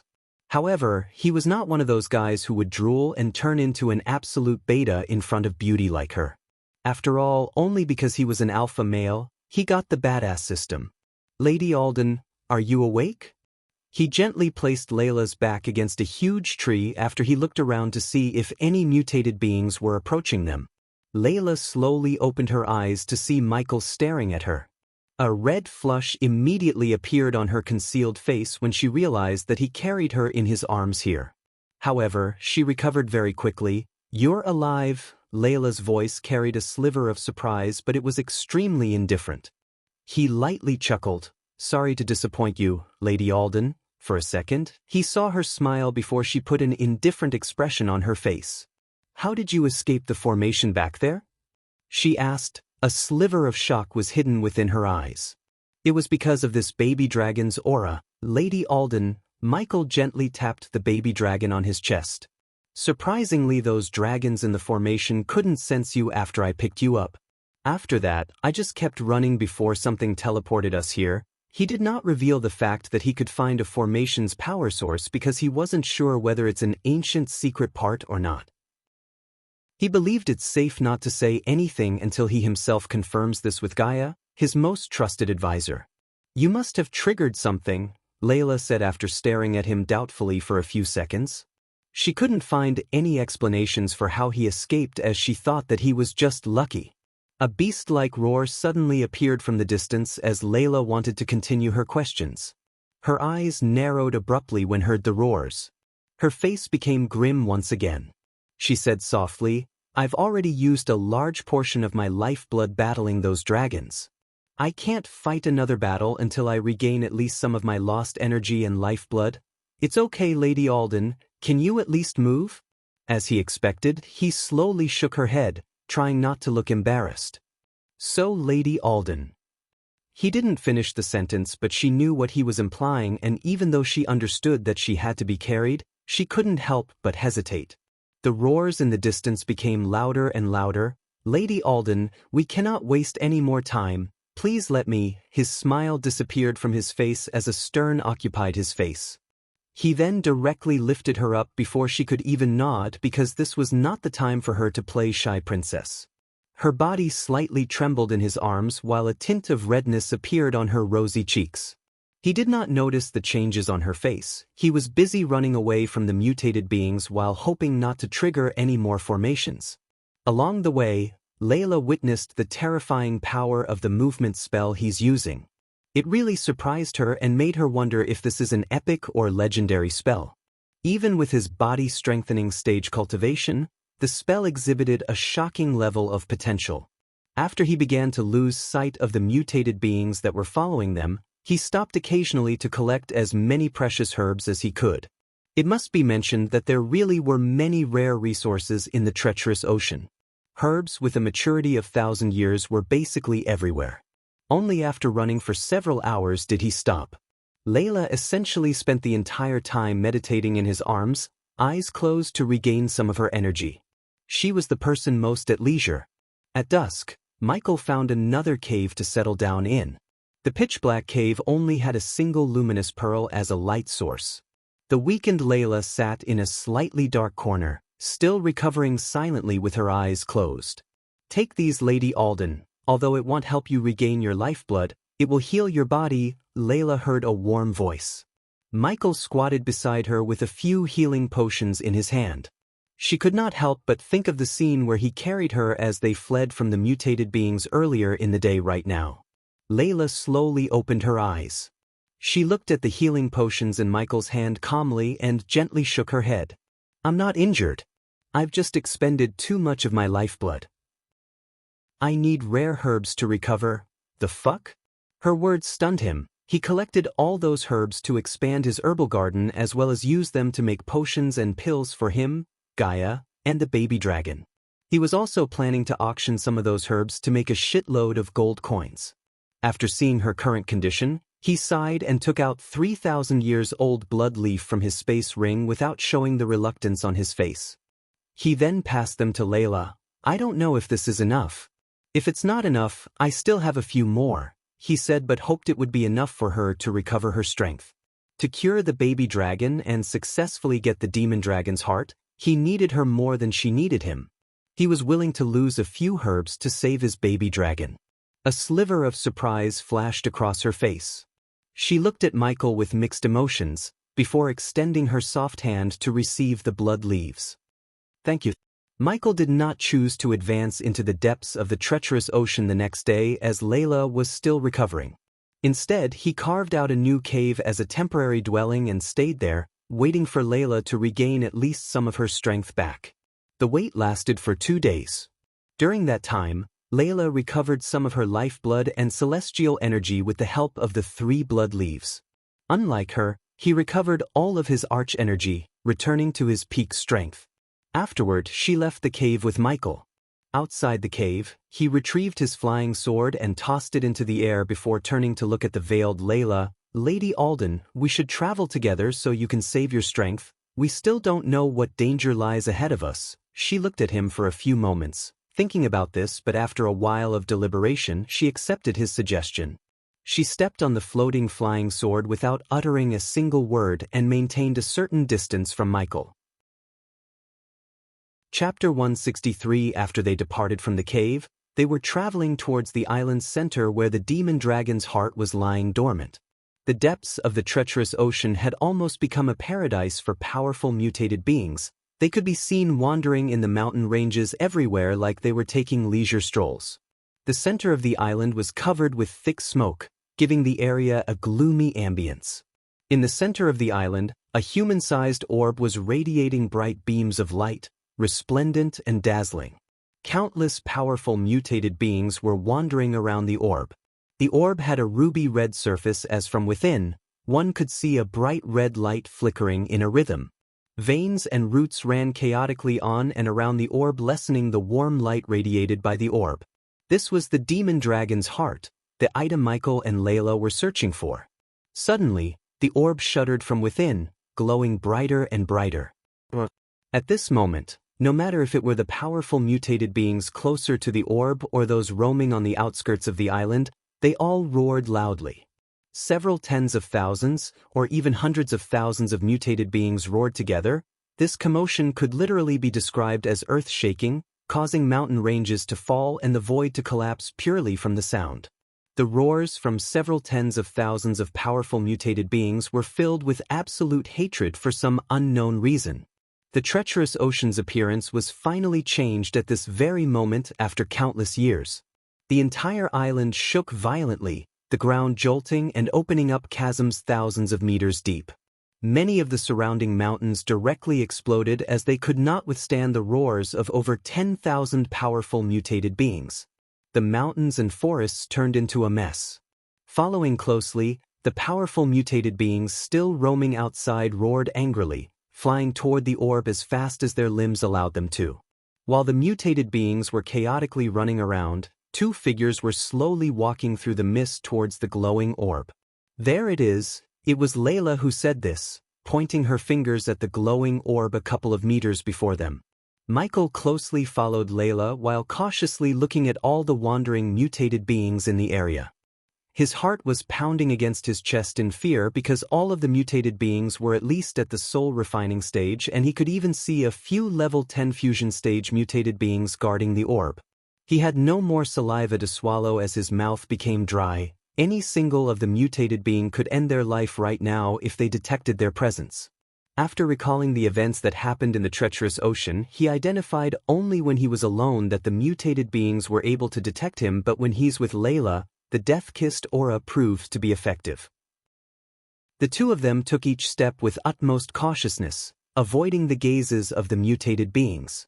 Currently, thousands of powerful mutated beings roared at the sky above them. Step by step, they got closer to the orb.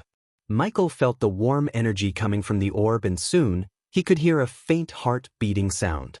"Place the dragon on the heart," she whispered to him.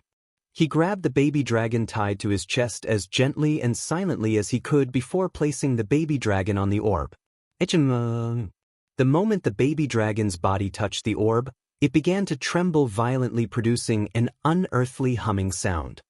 His heart skipped a beat, fearing the commotion would draw the attention of these wandering mutated beings. Just as he was about to reach for the swords, Layla grabbed his hands, shaking her head. "What now?" he whispered, but instead of answering him back, she just gently tapped his shoulder, wordlessly telling him to wait. Calming himself down, he just stared at the baby dragon who was lying on the orb, absorbing the heat coming from it. Crack, crack, crack. Suddenly, the orb began to crack, producing crackling noises. The veins and roots on the orb's surface retracted themselves while the cracks got wider and wider. He started to sweat under his robes, fearing that they were going to notice them, but fortunately, the mutated beings were oblivious to what's happening. "Look," Layla tapped at his shoulder to turn his gaze away from the mutated beings to the baby dragon. His eyes immediately widened in shock and surprise as the baby dragon's grayish scales began to revert back to their original shiny crimson-red scales at a visible speed. Just as they were witnessing the changes in the baby dragon, the orb suddenly exploded, yet surprisingly, the explosion did not produce any sounds but a bright light flash that momentarily made them blind. When the bright light disappeared, they saw the baby dragon floating in the air a couple of meters above their heads, carrying two small orbs of violet fire in its claws. Locking her eyes with the two orbs of violet fire, Layla raised her hand at the baby dragon as he slowly flew towards her. "Is he?" "Yes, he's cured," Layla said indifferently without taking her eyes off the violet fire orbs. A relieved smile appeared on his face. He did not care for the 2 violet fire orbs as much as he cared for the baby dragon. After everything that he went through, he expected something dramatic to happen before curing the baby dragon, but contrary to his expectation, the baby dragon got cured by the demon dragon's heart in a couple of minutes. He was cradling the baby dragon as if he was his baby, and beside him, Layla immediately put the 2 fire orbs in her space ring. So those 2 balls of fire, his voice trailed away. Demon dragon's heart, she said, sighing in relief. Although this trip was extremely dangerous and she nearly lost her life, in the end, it was all worth it because she got not 1 but 2 demon dragon hearts. To suppress Christopher's curse, she only needed the energy of half the demon dragon heart. The remaining energy would be enough for her to break through from level 4 to level 6 of the fusion stage. Michael noticed the changes in her facial expression, and he knew it was because of the 2 orbs of fires she put in her space ring. If he had the power, he would have at least taken one of them, but for now, if she decided not to share them with him, he could do nothing. For now, he wanted her to suppress the cure so he would get a soul refining stage cultivator to protect his base of operations and the herbal garden. The lesson of no freebies in the world suited not only the Earth but also here, and in fact, it suited more for this world than Earth, as every cultivator he met in this world has their own schemes and they would rarely lift a finger unless they have something to gain. The demon dragon hearts was her payment for leading him here, though she would have died if it wasn't for him. However, he too couldn't have survived alone without her help, so he was okay with her taking the demon dragon hearts. Let's leave this place. He did not need any push as he couldn't wait to leave this forsaken place, at least for now. When he was about to turn back to go in the direction where they came, Layla shook her head. There should be an ancient teleportation array set by the Dragon Clan if we go in that direction. She pointed at the direction further into the island, and noticing the worried look on his face, she reassured, "Don't worry, I can sense the array's faint energy. Besides, in this direction, there will be no more formations from here on." The part where she said no more formation instantly made him agree to her plan because he hated formation and ran out of perception pills. "Come," she said before taking out one of the demon dragon hearts from her space ring so the mutated beings won't attack them. The demon dragon heart substituted the death-kissed aura, only it was better and effective. Having come this far, he had completed what he needed to do in the treacherous ocean. No matter if it was the extremely valuable herbs or curing the baby dragon or reaching the higher levels in cultivation, he had gained more than he initially expected. The herbs, in particular, the dozens of herbs all approached thousands of years in maturity, and combined with the fact that they were almost unobtainable anywhere else, it made them even more valuable. Each herb he picked was like a priceless treasure on the continent. Soon afterward, he followed Layla behind towards the teleportation array, carrying the baby dragon in his arms. When he first met the baby dragon, it was barely radiating an aura of a level 1 arch-sensing stage, but now, his energy was slowly and steadily climbing high as he already reached level 8 of the arch-sensing stage. Michael realized that it was the illness that was stopping the baby dragon from reaching a higher stage, and by inspecting the baby dragon's body, he noticed the changes in his wings. His weak and frail wings had now become strong and firm. He could tell that soon after he woke up, he could fly like an actual dragon, and also Michael expected him to breathe fire. Imagining the things he expected the baby dragon to do, he walked behind Layla further into the Dragon Island. Chapter 164. Through the gloomy mist and forest filled with gigantic ominous black trees, Michael followed her towards the teleportation array that was supposed to teleport them back to somewhere in the Azer continent. The baby dragon was still asleep in Michael's arms, having no ideas of the dangers around him. They both uttered no words, as although they had the demon dragon heart's aura around them, they took no chance by chit-chatting. Therefore the journey was pretty gloomy and silent. Eventually, after walking for several hours, they walked out of the forest in the middle region of the treacherous ocean. After walking out of the forest, they were welcomed by a narrow path between 2 gigantic mountains. After pondering slightly, she said, "If I recall correctly, this path between the Ostium Mountains will lead us to the Twilight Ground, and from there we can go to the teleportation array. Remember, it's extremely dangerous inside it. Many soul-refining and even fusion-stage mutated beings will be there." Ostium Mountains? He was slightly surprised to hear the name because ostium ore was one of the requirements to upgrade the Dawnbringer to level 2. Lady Layla, is it possible for me to collect some ostium ore here? After pondering slightly, she said, ostium ore should only exist in the twilight ground. You can't mine these mountains. Are you looking to forge a weapon? Michael nodded, seeing her correctly guess his intention of seeking the ostium ore. Since she didn't look too surprised, he realized using ostium to forge a weapon was not a rare thing in this world, and it did make sense as it was required to upgrade the Dawnbringer to only level 2. Where is this twilight ground? He asked. The twilight ground is not in the depths of the island but under an extremely hidden cliff in the middle region. It tunnels straight into the ground and is extremely deep. After wiggling through the narrow cliff for another hour, they finally found the entrance of the pit under a cliff according to the geography described by Layla. The entrance to the pit was a huge hole 100 meters wide. The hole directly sunk into the earth and was pitch black. When the duo stood at the edge of the unfathomably deep pit, they could sense a ghastly, bone-chilling wind from it. He stood at the edge, staring into the darkness with curiosity and cautiousness. His eyebrows were furrowed and his calm expression instantly became rather stern. When we go down, we should be cautious. I'll help you gather some but remember, you can't take too much of it as it might draw some unwanted attraction towards us. Understood, Lady Layla. Good, let's go down, she said confidently before leaping down first. Following her, he jumped into the pitch-black hole, quickly descending into the darkness. The twilight ground was completely enshrouded in darkness. Nothing could be seen. After falling for several hundred kilometers, some light gradually appeared beneath their feet. The light expanded in size as he quickly descended before it finally enveloped Michael. His vision was no longer pitch black but filled with colorful light. It was extremely pretty as the light would glimmer from time to time. The glimmers of light were dense and they twinkled like the stars in the sky. The sight stunned Michael. He felt like he was swimming in outer space as he stared at the starry sky around him. The two of them continued their descent down the pit at great speeds. They had no idea just how deep it was. They had fallen for at least 1,000 kilometers, yet they had still not hit the bottom. Along the way, the two of them had also seen many mutated beings falling into the hole deeper and deeper, but they did not detect the two of them. With their constant descent, Michael slowly sensed that the hole seemed to be permeated with an odd energy. The temperature here would constantly change, sometimes bone-chillingly cold and other times scorching hot.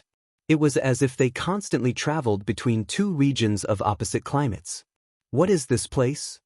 He couldn't help but wonder after witnessing everything in this place. This hole doesn't seem to be naturally formed. Did this hole appear after the island changed? Also, this hole plunges in a straight path from the surface right into the earth. It's as if a massive object fell from the sky and carved this out. It's my thought too. This tunnel is just too straight. There are no bends at all, and images of the starry sky actually appear here. If you connect these facts, it's as if something from outer space had really collided with the island before creating such a deep crater. Layla broke her silence and agreed with him. She too had a hint of curiosity in her eyes. They continued their way down. Eventually, after falling for several hours, they finally hit solid ground. They had arrived at the bottom of the hole. The pit still permeated with colorful nebulae. Starlight glimmered faintly as if they were each star that floated in space. They were innumerable, filling up the entire place. Michael glanced around and discovered that the bottom was extremely large. It stretched as far as the eye could see, and he could feel that the weird energy was even thicker here. The surrounding temperature constantly alternated between a frigid coldness and a scorching heat. Just what is this weird energy? Is this celestial energy? Nah, this is something else, he mumbled to himself as he stared at the surroundings. Even his inherited memories of Abras contained no information on the weird energy here. At this very moment, a strand of scorching energy fused with a strand of the frigid energy midair. Michael and Layla immediately focused on it with their senses. They discovered that the energy created when the extremely hot and extremely cold energies fused was indeed extremely similar to the energy radiated by the formations and the mutated beings. There must be some connection between this hole and what happened to the Dragon Clan? Just how many mysteries this world holds? He asked himself before beginning to search the surroundings. After he traveled 100 meters, some dust that glimmered slightly on the ground caught his attention. Squatting down, he gently grabbed a handful of the glimmering chunks of stone and closely examined it. Don't collect that. Collect the ores that are floating in the air. Suddenly, he heard Layla's voice coming from behind. He glanced at the pebbles of ostium in his hand and then looked toward the glimmering ores that floated in midair like stars. Although the glimmering ores of ostium in the air were much smaller than the ores on the ground, they glowed brighter than those on the ground. Those ostium ores floating in the sky are purer than the ores on the ground, she said, and then she moved away from him to quench her curiosity about this place. Glancing at the ores in his hand, he hesitated slightly. He did not throw them away, but instead, he put them into his system storage. Then he began to collect the ostium ores floating in the sky. As the ores in the air were extremely well dispersed, his speed of collecting them was not great and their small size did not help him. A while after he was collecting the ores, Layla's voice came from the distance, "Come over here." Michael immediately stopped his collection, walking in Layla's direction to see why she called him in the middle of his treasure hunt. When he got there, he saw Layla standing in front of a human corpse. They did not know how long it had been dead for, but its appearance had not changed at all. Layla was examining the corpse curiously while he sensed the weird energy in the surroundings constantly entering the corpse and slowly fusing into its bones. This weird energy just happened to be produced when the extremely hot and extremely cold energies fused. Looking at it, he's already been dead for thousands of years, but there's no sign of decomposition at all, she said with a deep voice. Michael too stared at the corpse with interest. Lady Alden, I can feel that there are some changes currently occurring in its body. I think this weird energy is mutating the body. At this very moment, the corpse on the ground snapped open its eyes without any prior signs. Its eyes were dull without any signs of life. It immediately produced a great roar, echoing through the entire pit. Afterward, it slowly stood up from the ground and turned its head like it was scanning its surroundings.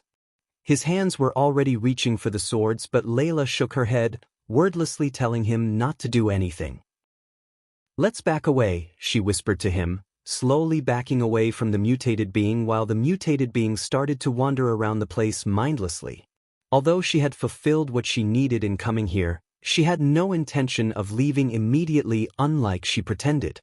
She ventured onward in the twilight ground with Michael as she was extremely curious about the transformation of the island that occurred all those years ago. Of course, she had no idea of telling him everything, especially the fact that she was leading him a long way instead of a short way to the teleportation array. The area of the twilight ground was unknown to Michael, therefore he could only trust that she knew the path and follow her behind. They traveled for a dozen or so kilometers in one direction but still had not reached the end. As they traveled, figures of the mutated beings gradually appeared in their sights. Since she said not to collect too much ostium ores, he sighed helplessly and kept walking past all the ores floating in the sky. However, after walking behind her for several hours, he creased his brows. "We've actually come back to where we were before."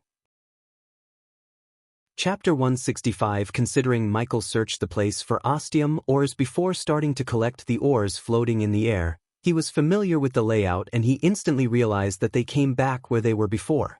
"Lady Alden, we were here before," he said, and by the look on her face, he could tell she also noticed this phenomenon. "This is the mystic disorientating formation. How is this possible? Why would it appear here?" She mumbled under her breath unconsciously, and because of the perception pills, he heard her. "Lady Alden, are you familiar with this formation?" His tone of voice contained a tint of doubt. "Yes, I learned about this." She regained her usual calm composure, hiding confusion in her eyes. "Where dash? Just follow my steps." She waved her hands, stopping Michael from asking any questions about the formation. He began to doubt that Layla's intention of coming here is more than to obtain the demon dragon hearts.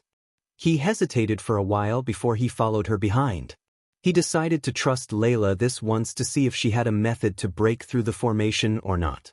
Pay attention to my footsteps. You must not take a step wrong.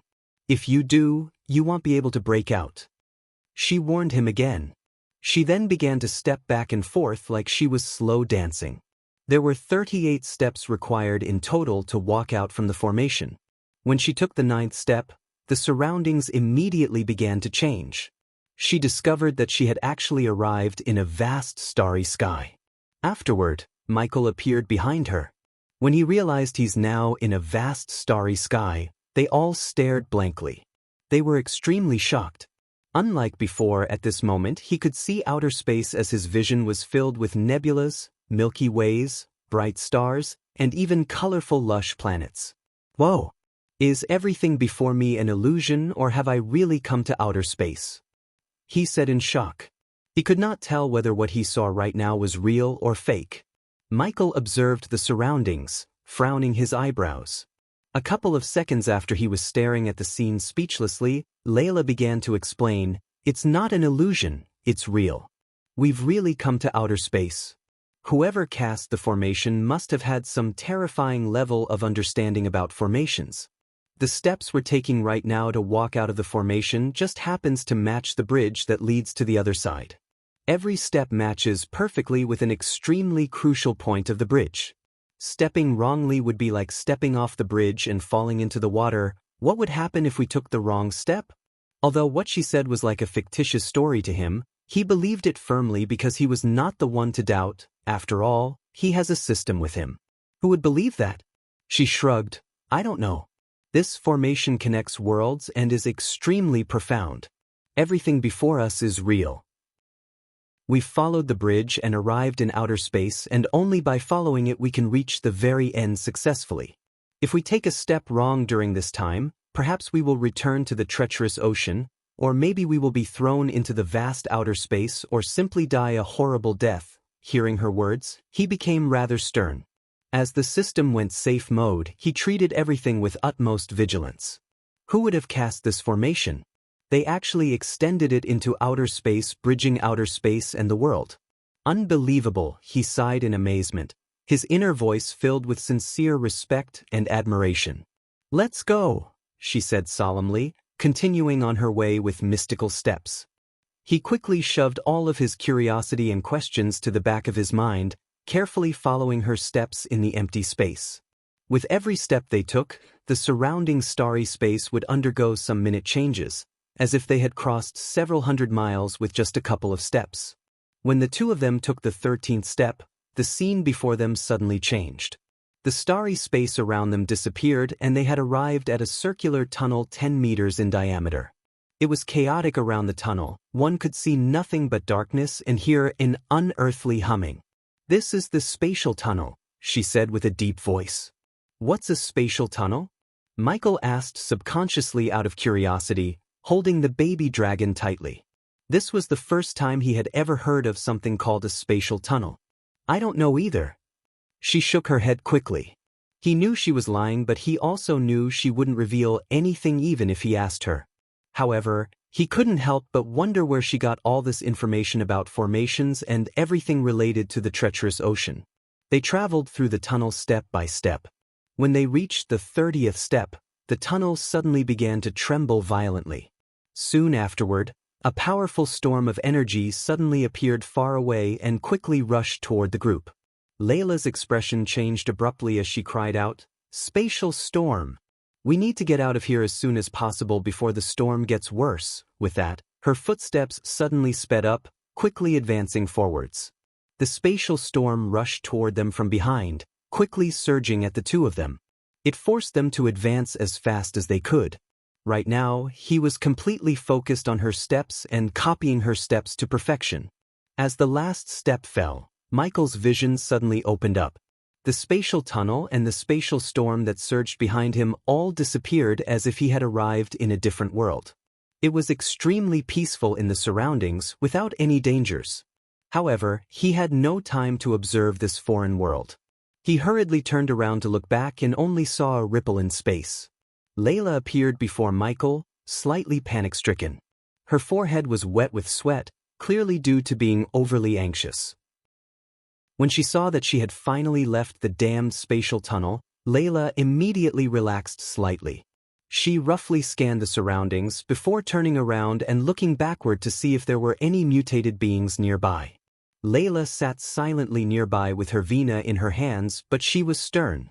In this foreign world, there was an unknown number of dangers. After being exhausted mentally, she needed to rest a bit before continuing their journey towards the teleportation array. Even up to this point, Michael had no idea that she took the long path filled with unknown dangers and mystery rather than taking the safe and shorter path to the teleportation array. Having no ideas of her deception, he looked around and realized that he was currently in an endless wasteland. It was desolate without any grass or signs of life.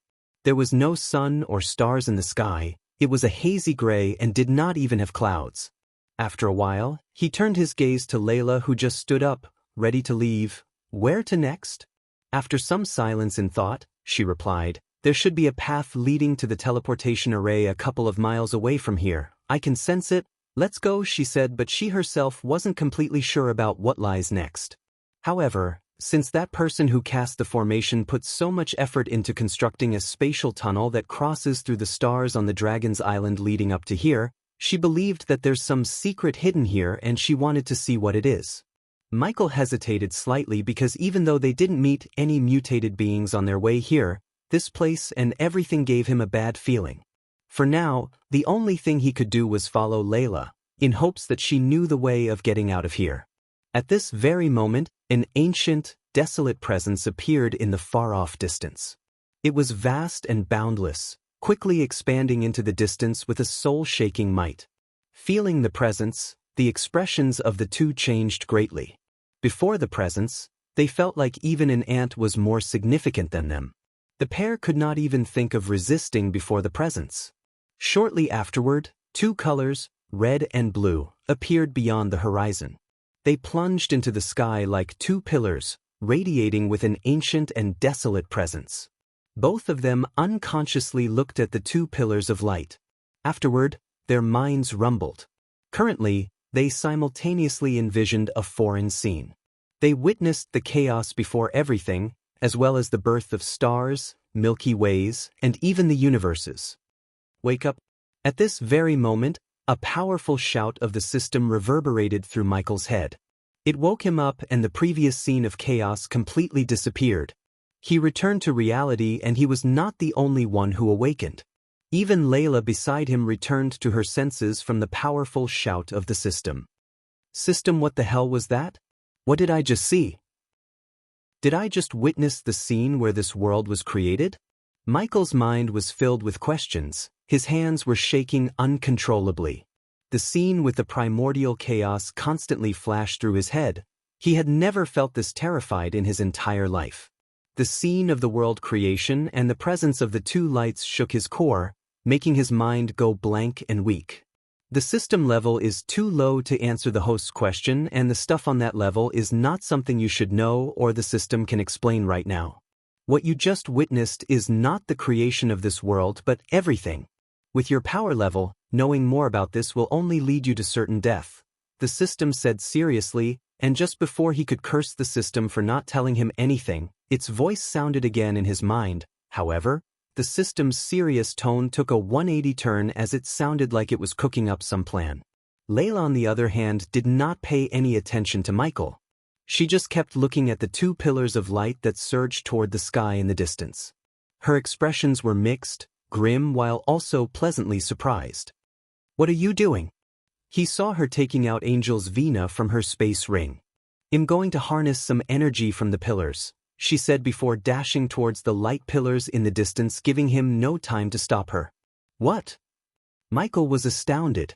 Although the system did not clearly explain the origins or anything about the two energy pillars, he got a sense that they were not something he or Layla should meddle with without proper knowledge. "Stop her!" He heard the system scream in rage. The sound of the system almost made him feel like his head was about to explode. "Bitch, bitch, bitch!"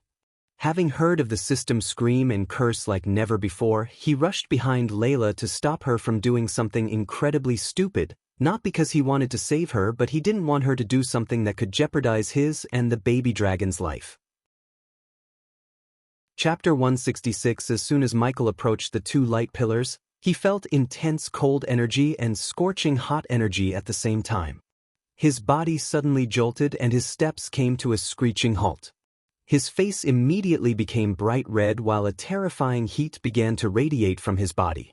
He could only feel that scorching energy had entered his body, like a red-hot branding iron. It radiated with a terrifying heat that was destroying his body. Meanwhile, Layla's expression also changed abruptly.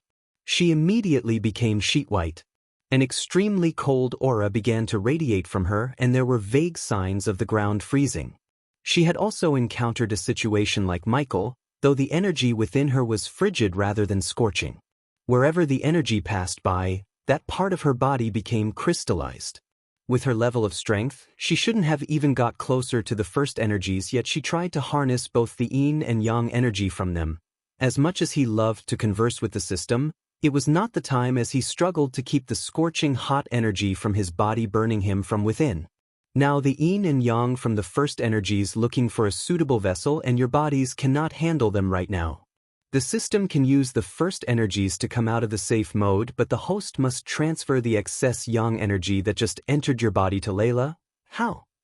The yang energy from the first energies radiated a terrifying heat in his body.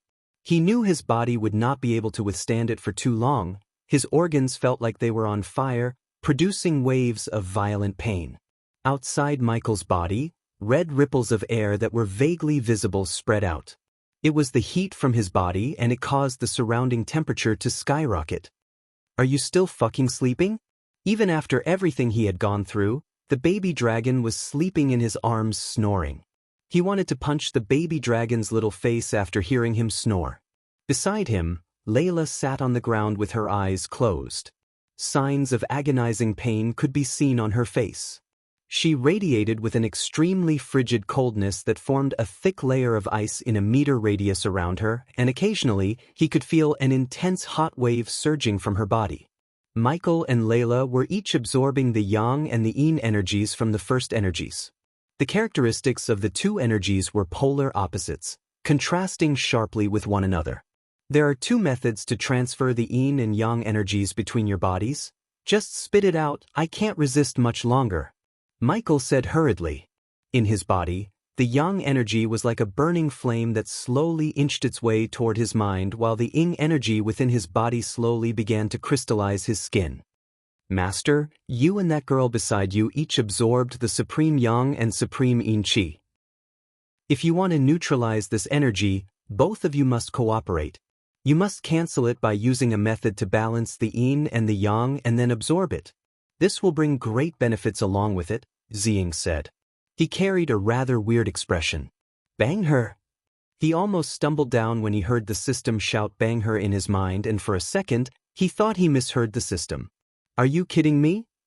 Having sex with her is the quickest way to neutralize the energies in your body and help the system come out of the safe mode. Don't be such a wuss, just go and bang her host. You said two methods, what's the second method? Gritting his teeth, he tried to resist the energies from killing him, and in this struggling moment, he failed to notice the yang energy, which is positive and flaming energy, slowly being absorbed by the baby dragon. Although the second method is difficult, it's the safest method to neutralize the energy without the host has to have sex with the woman. Well, kinda. What do you mean, kinda? This method is like having sex but without physical contact. The previous owner of this body has learned about this method of neutralizing the yin and yang energy. The system brought the memories hidden deep within his kind to make him remember, because he was unable to recall them due to the excruciating pain he's in. Spirit walking, he mumbled the name of this method, but his face became even grimmer because this method was considered taboo, an act that was hated by all the cultivators. It was just like the system said, sex without physical contact. Some cultivators thought that this method would pollute their souls. However, Michael would rather choose the safest method than the quickest one. Besides, he considered having sex without the consent of the other one rape, and he would never stoop that low, no matter what. Suddenly, the muscles on Michael's face began to spasm. His face was full of pain.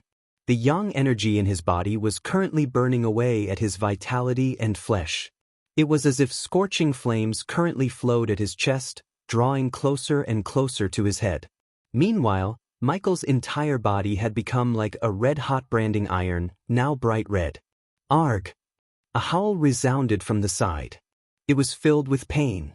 Layla radiated a surging coldness. The yin energy from the first energies had already turned half of her body into an ice sculpture. Why is this happening? Am I going to die here today? Her face was filled with confusion and regret. She had never thought harnessing this unknown energy she learned from her mentor would prove to be this deadly. Placing the baby dragon on the ground, he slowly walked towards Layla. This is all because of your foolishness, but I do have a method to neutralize the energies, the spirit walking. The moment he heard the two words spirit walking, she became torn between rage and shame. She glared viciously at him. If looks could kill him, he would have shred into pieces by now. What? How? How dare you? I'd rather die then. Then dash. When she reached this point, her expression changed once again. She produced a moan filled with pain. The situation inside her body was worsening. She had already arrived at death's door. All signs of life were frozen within her as the yin energy had expanded toward her head. Even her soul would be frozen, and after that, the yang energy would burn her soul. Shut up. I'm not going to die with you. He became redder and redder. It was not only because of the yang energy inside his body but also anger towards her. The yang energy was roasting his body like a stove from within. If he did not have the system and the baby dragon unknowing for him absorbing the energy, this strand of yang energy from the first energies would have dissolved his body already.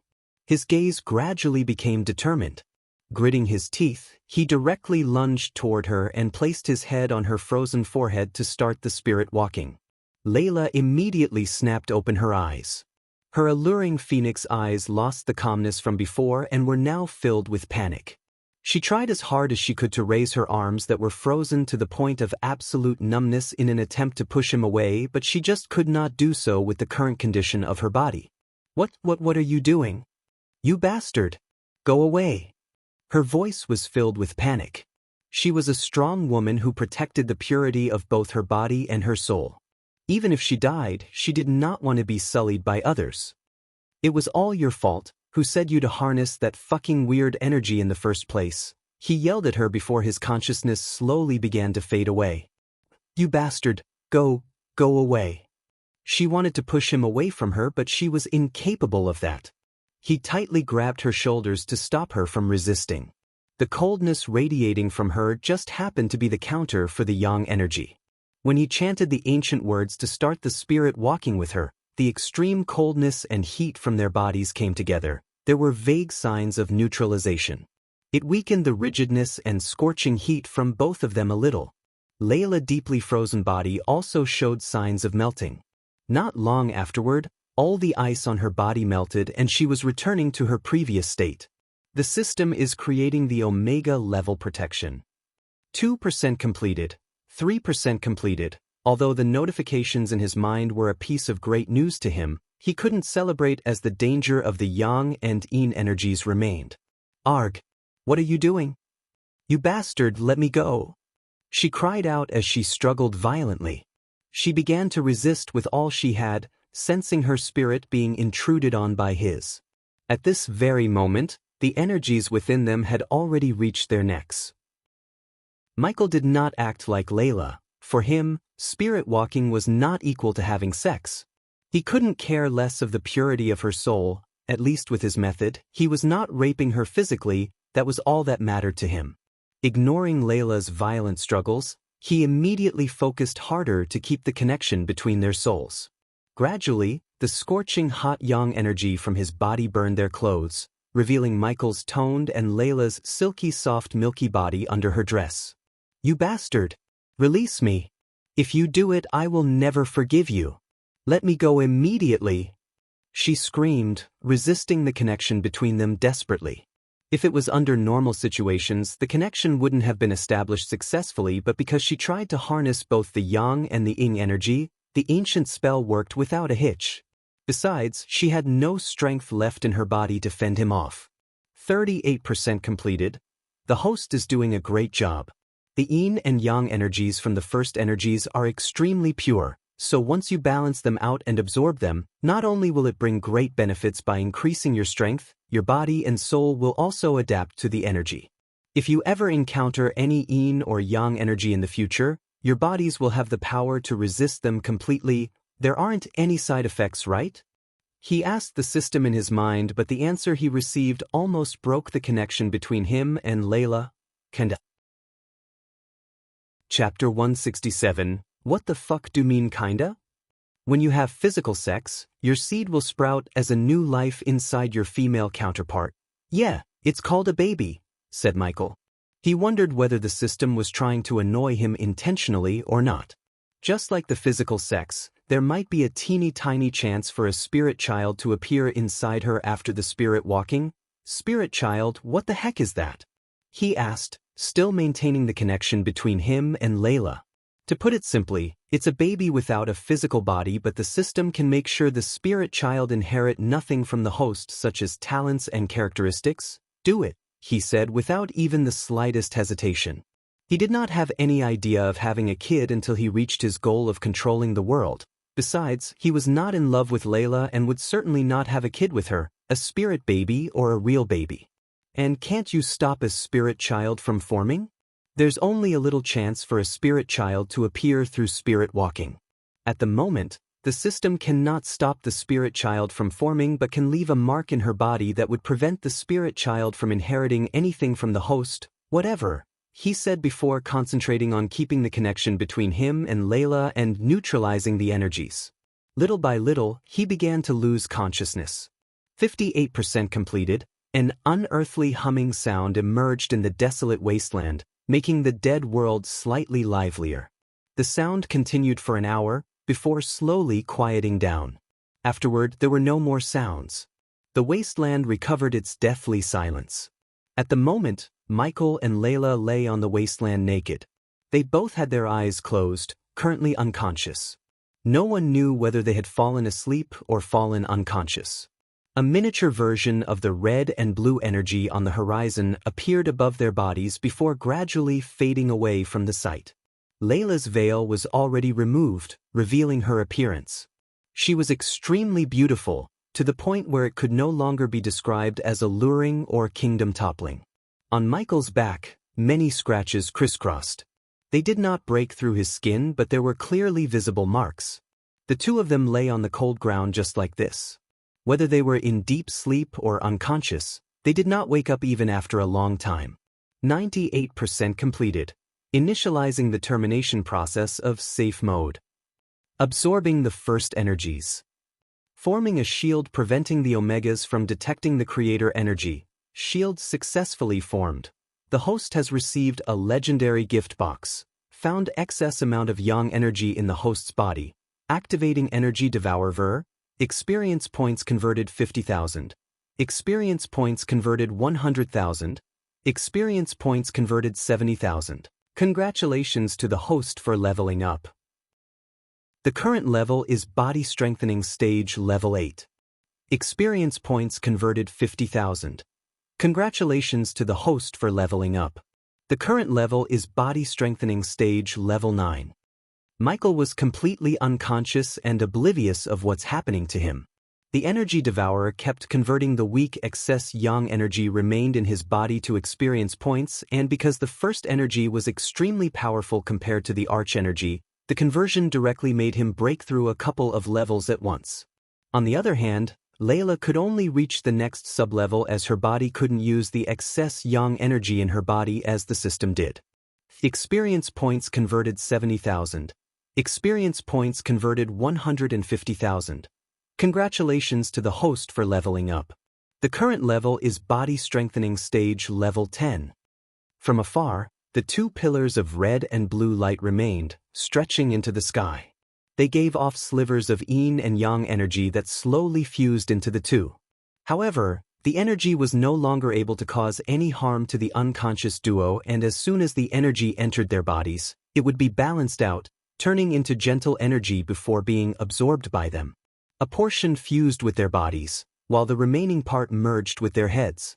It caused some slight changes to their souls, strengthening them at the same time. However, most of the energy went straight into Michael's body because the system sucked in as much energy as possible to enhance its protection against the Omegas. At this very moment, the two pillars of light in the distance slowly disappeared. With their disappearance, the first energy in the surroundings vanished instantly, but the energy devourer still kept converting the excess energy in his body, making him near the core formation stage. Congratulations to the host for reaching the next stage, the core formation stage. Congratulations to the host for leveling up. The current level is core formation stage level 1. After he reached the core formation stage, the thin layer of light around his body slowly vanished, stopping his cultivation spree. Wake up, sleepyhead. Wakey, wakey, wakey. Soon after Michael's consciousness began to return, he heard a child's voice and felt his face becoming wetter and wetter. The spirit walking put a major strain on his soul and body, therefore, he couldn't open his eyes or move his body quickly. Wake up, it's been 2 days, I'm hungry. Michael heard the child's voice again. It was definitely a boy's voice, but he could hear a tint of roughness in the childish voice he's been hearing. Give me meat, or I'll start eating you. As soon as the child's voice disappeared, he felt a slight pain of something trying to take a bite out of his cheek. The sharp pain made him move his hands to his face while slowly opening his eyes. As soon as his vision became clearer, he was welcomed by a pleasant surprise. The baby dragon. You're awake, you're awake, you're awake. The baby dragon's crimson scales glistened brighter than before. He looked a little grown up, like a 2-month-old puppy. Just like a puppy who met his owner after a few days, the baby dragon bounced up and down, wiggling his long tail. You can talk, Michael sighed before smiling at the baby dragon. He then grabbed the bouncing baby dragon, hugging the baby dragon and placing a gentle kiss on his forehead. Hugging the baby dragon, he subconsciously wriggled slightly, but when he moved, a numbing moan was heard by Michael. The voice carried some pain. Michael's slight wriggling had finally woken up Layla. Her eyes struggled to adjust to the light after being unconscious for a long time. After the blurriness faded away, she saw the naked Michael and the baby dragon licking his face. Shortly afterward, all the images from a few days ago flashed through her head like a film. Layla's expression immediately became torn between rage and shame. At this moment, she pushed Michael away using all of her physical strength, which was higher than Michael's due to her fusion stage cultivation stage. She then immediately climbed up. When she saw that she was completely naked under the sky, without anything covering her body, and the feeling of her soul had been tainted by him, tears immediately began to well up in her beautiful eyes. That human is mad. What did you do?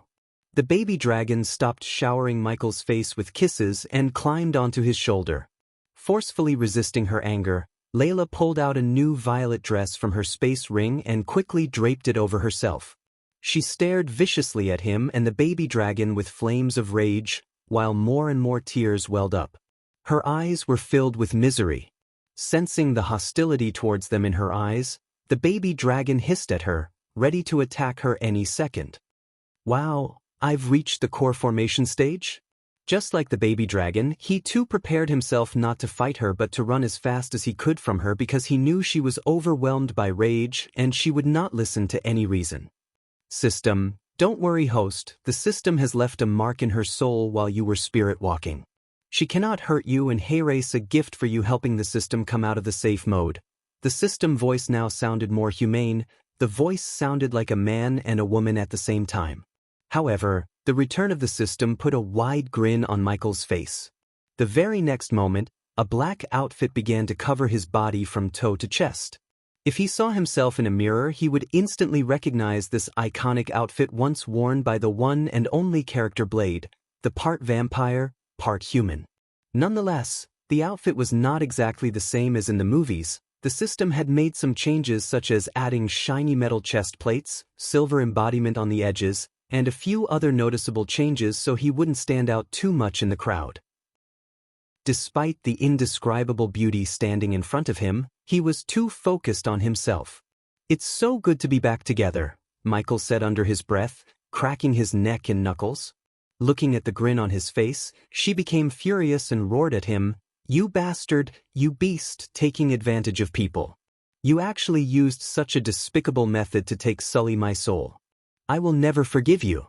After I kill you and that dragon, I'll kill myself. Layla was a woman who seemed gentle on the outside, but she was actually tough on the inside. She seemed to be a rather gentle and quiet person, but her personality was extremely staunch. She was unable to endure being defiled like this. You're tuning in to the Wang Lin's Journey YouTube channel. Don't forget to subscribe and join us on this journey to catch the most captivating stories.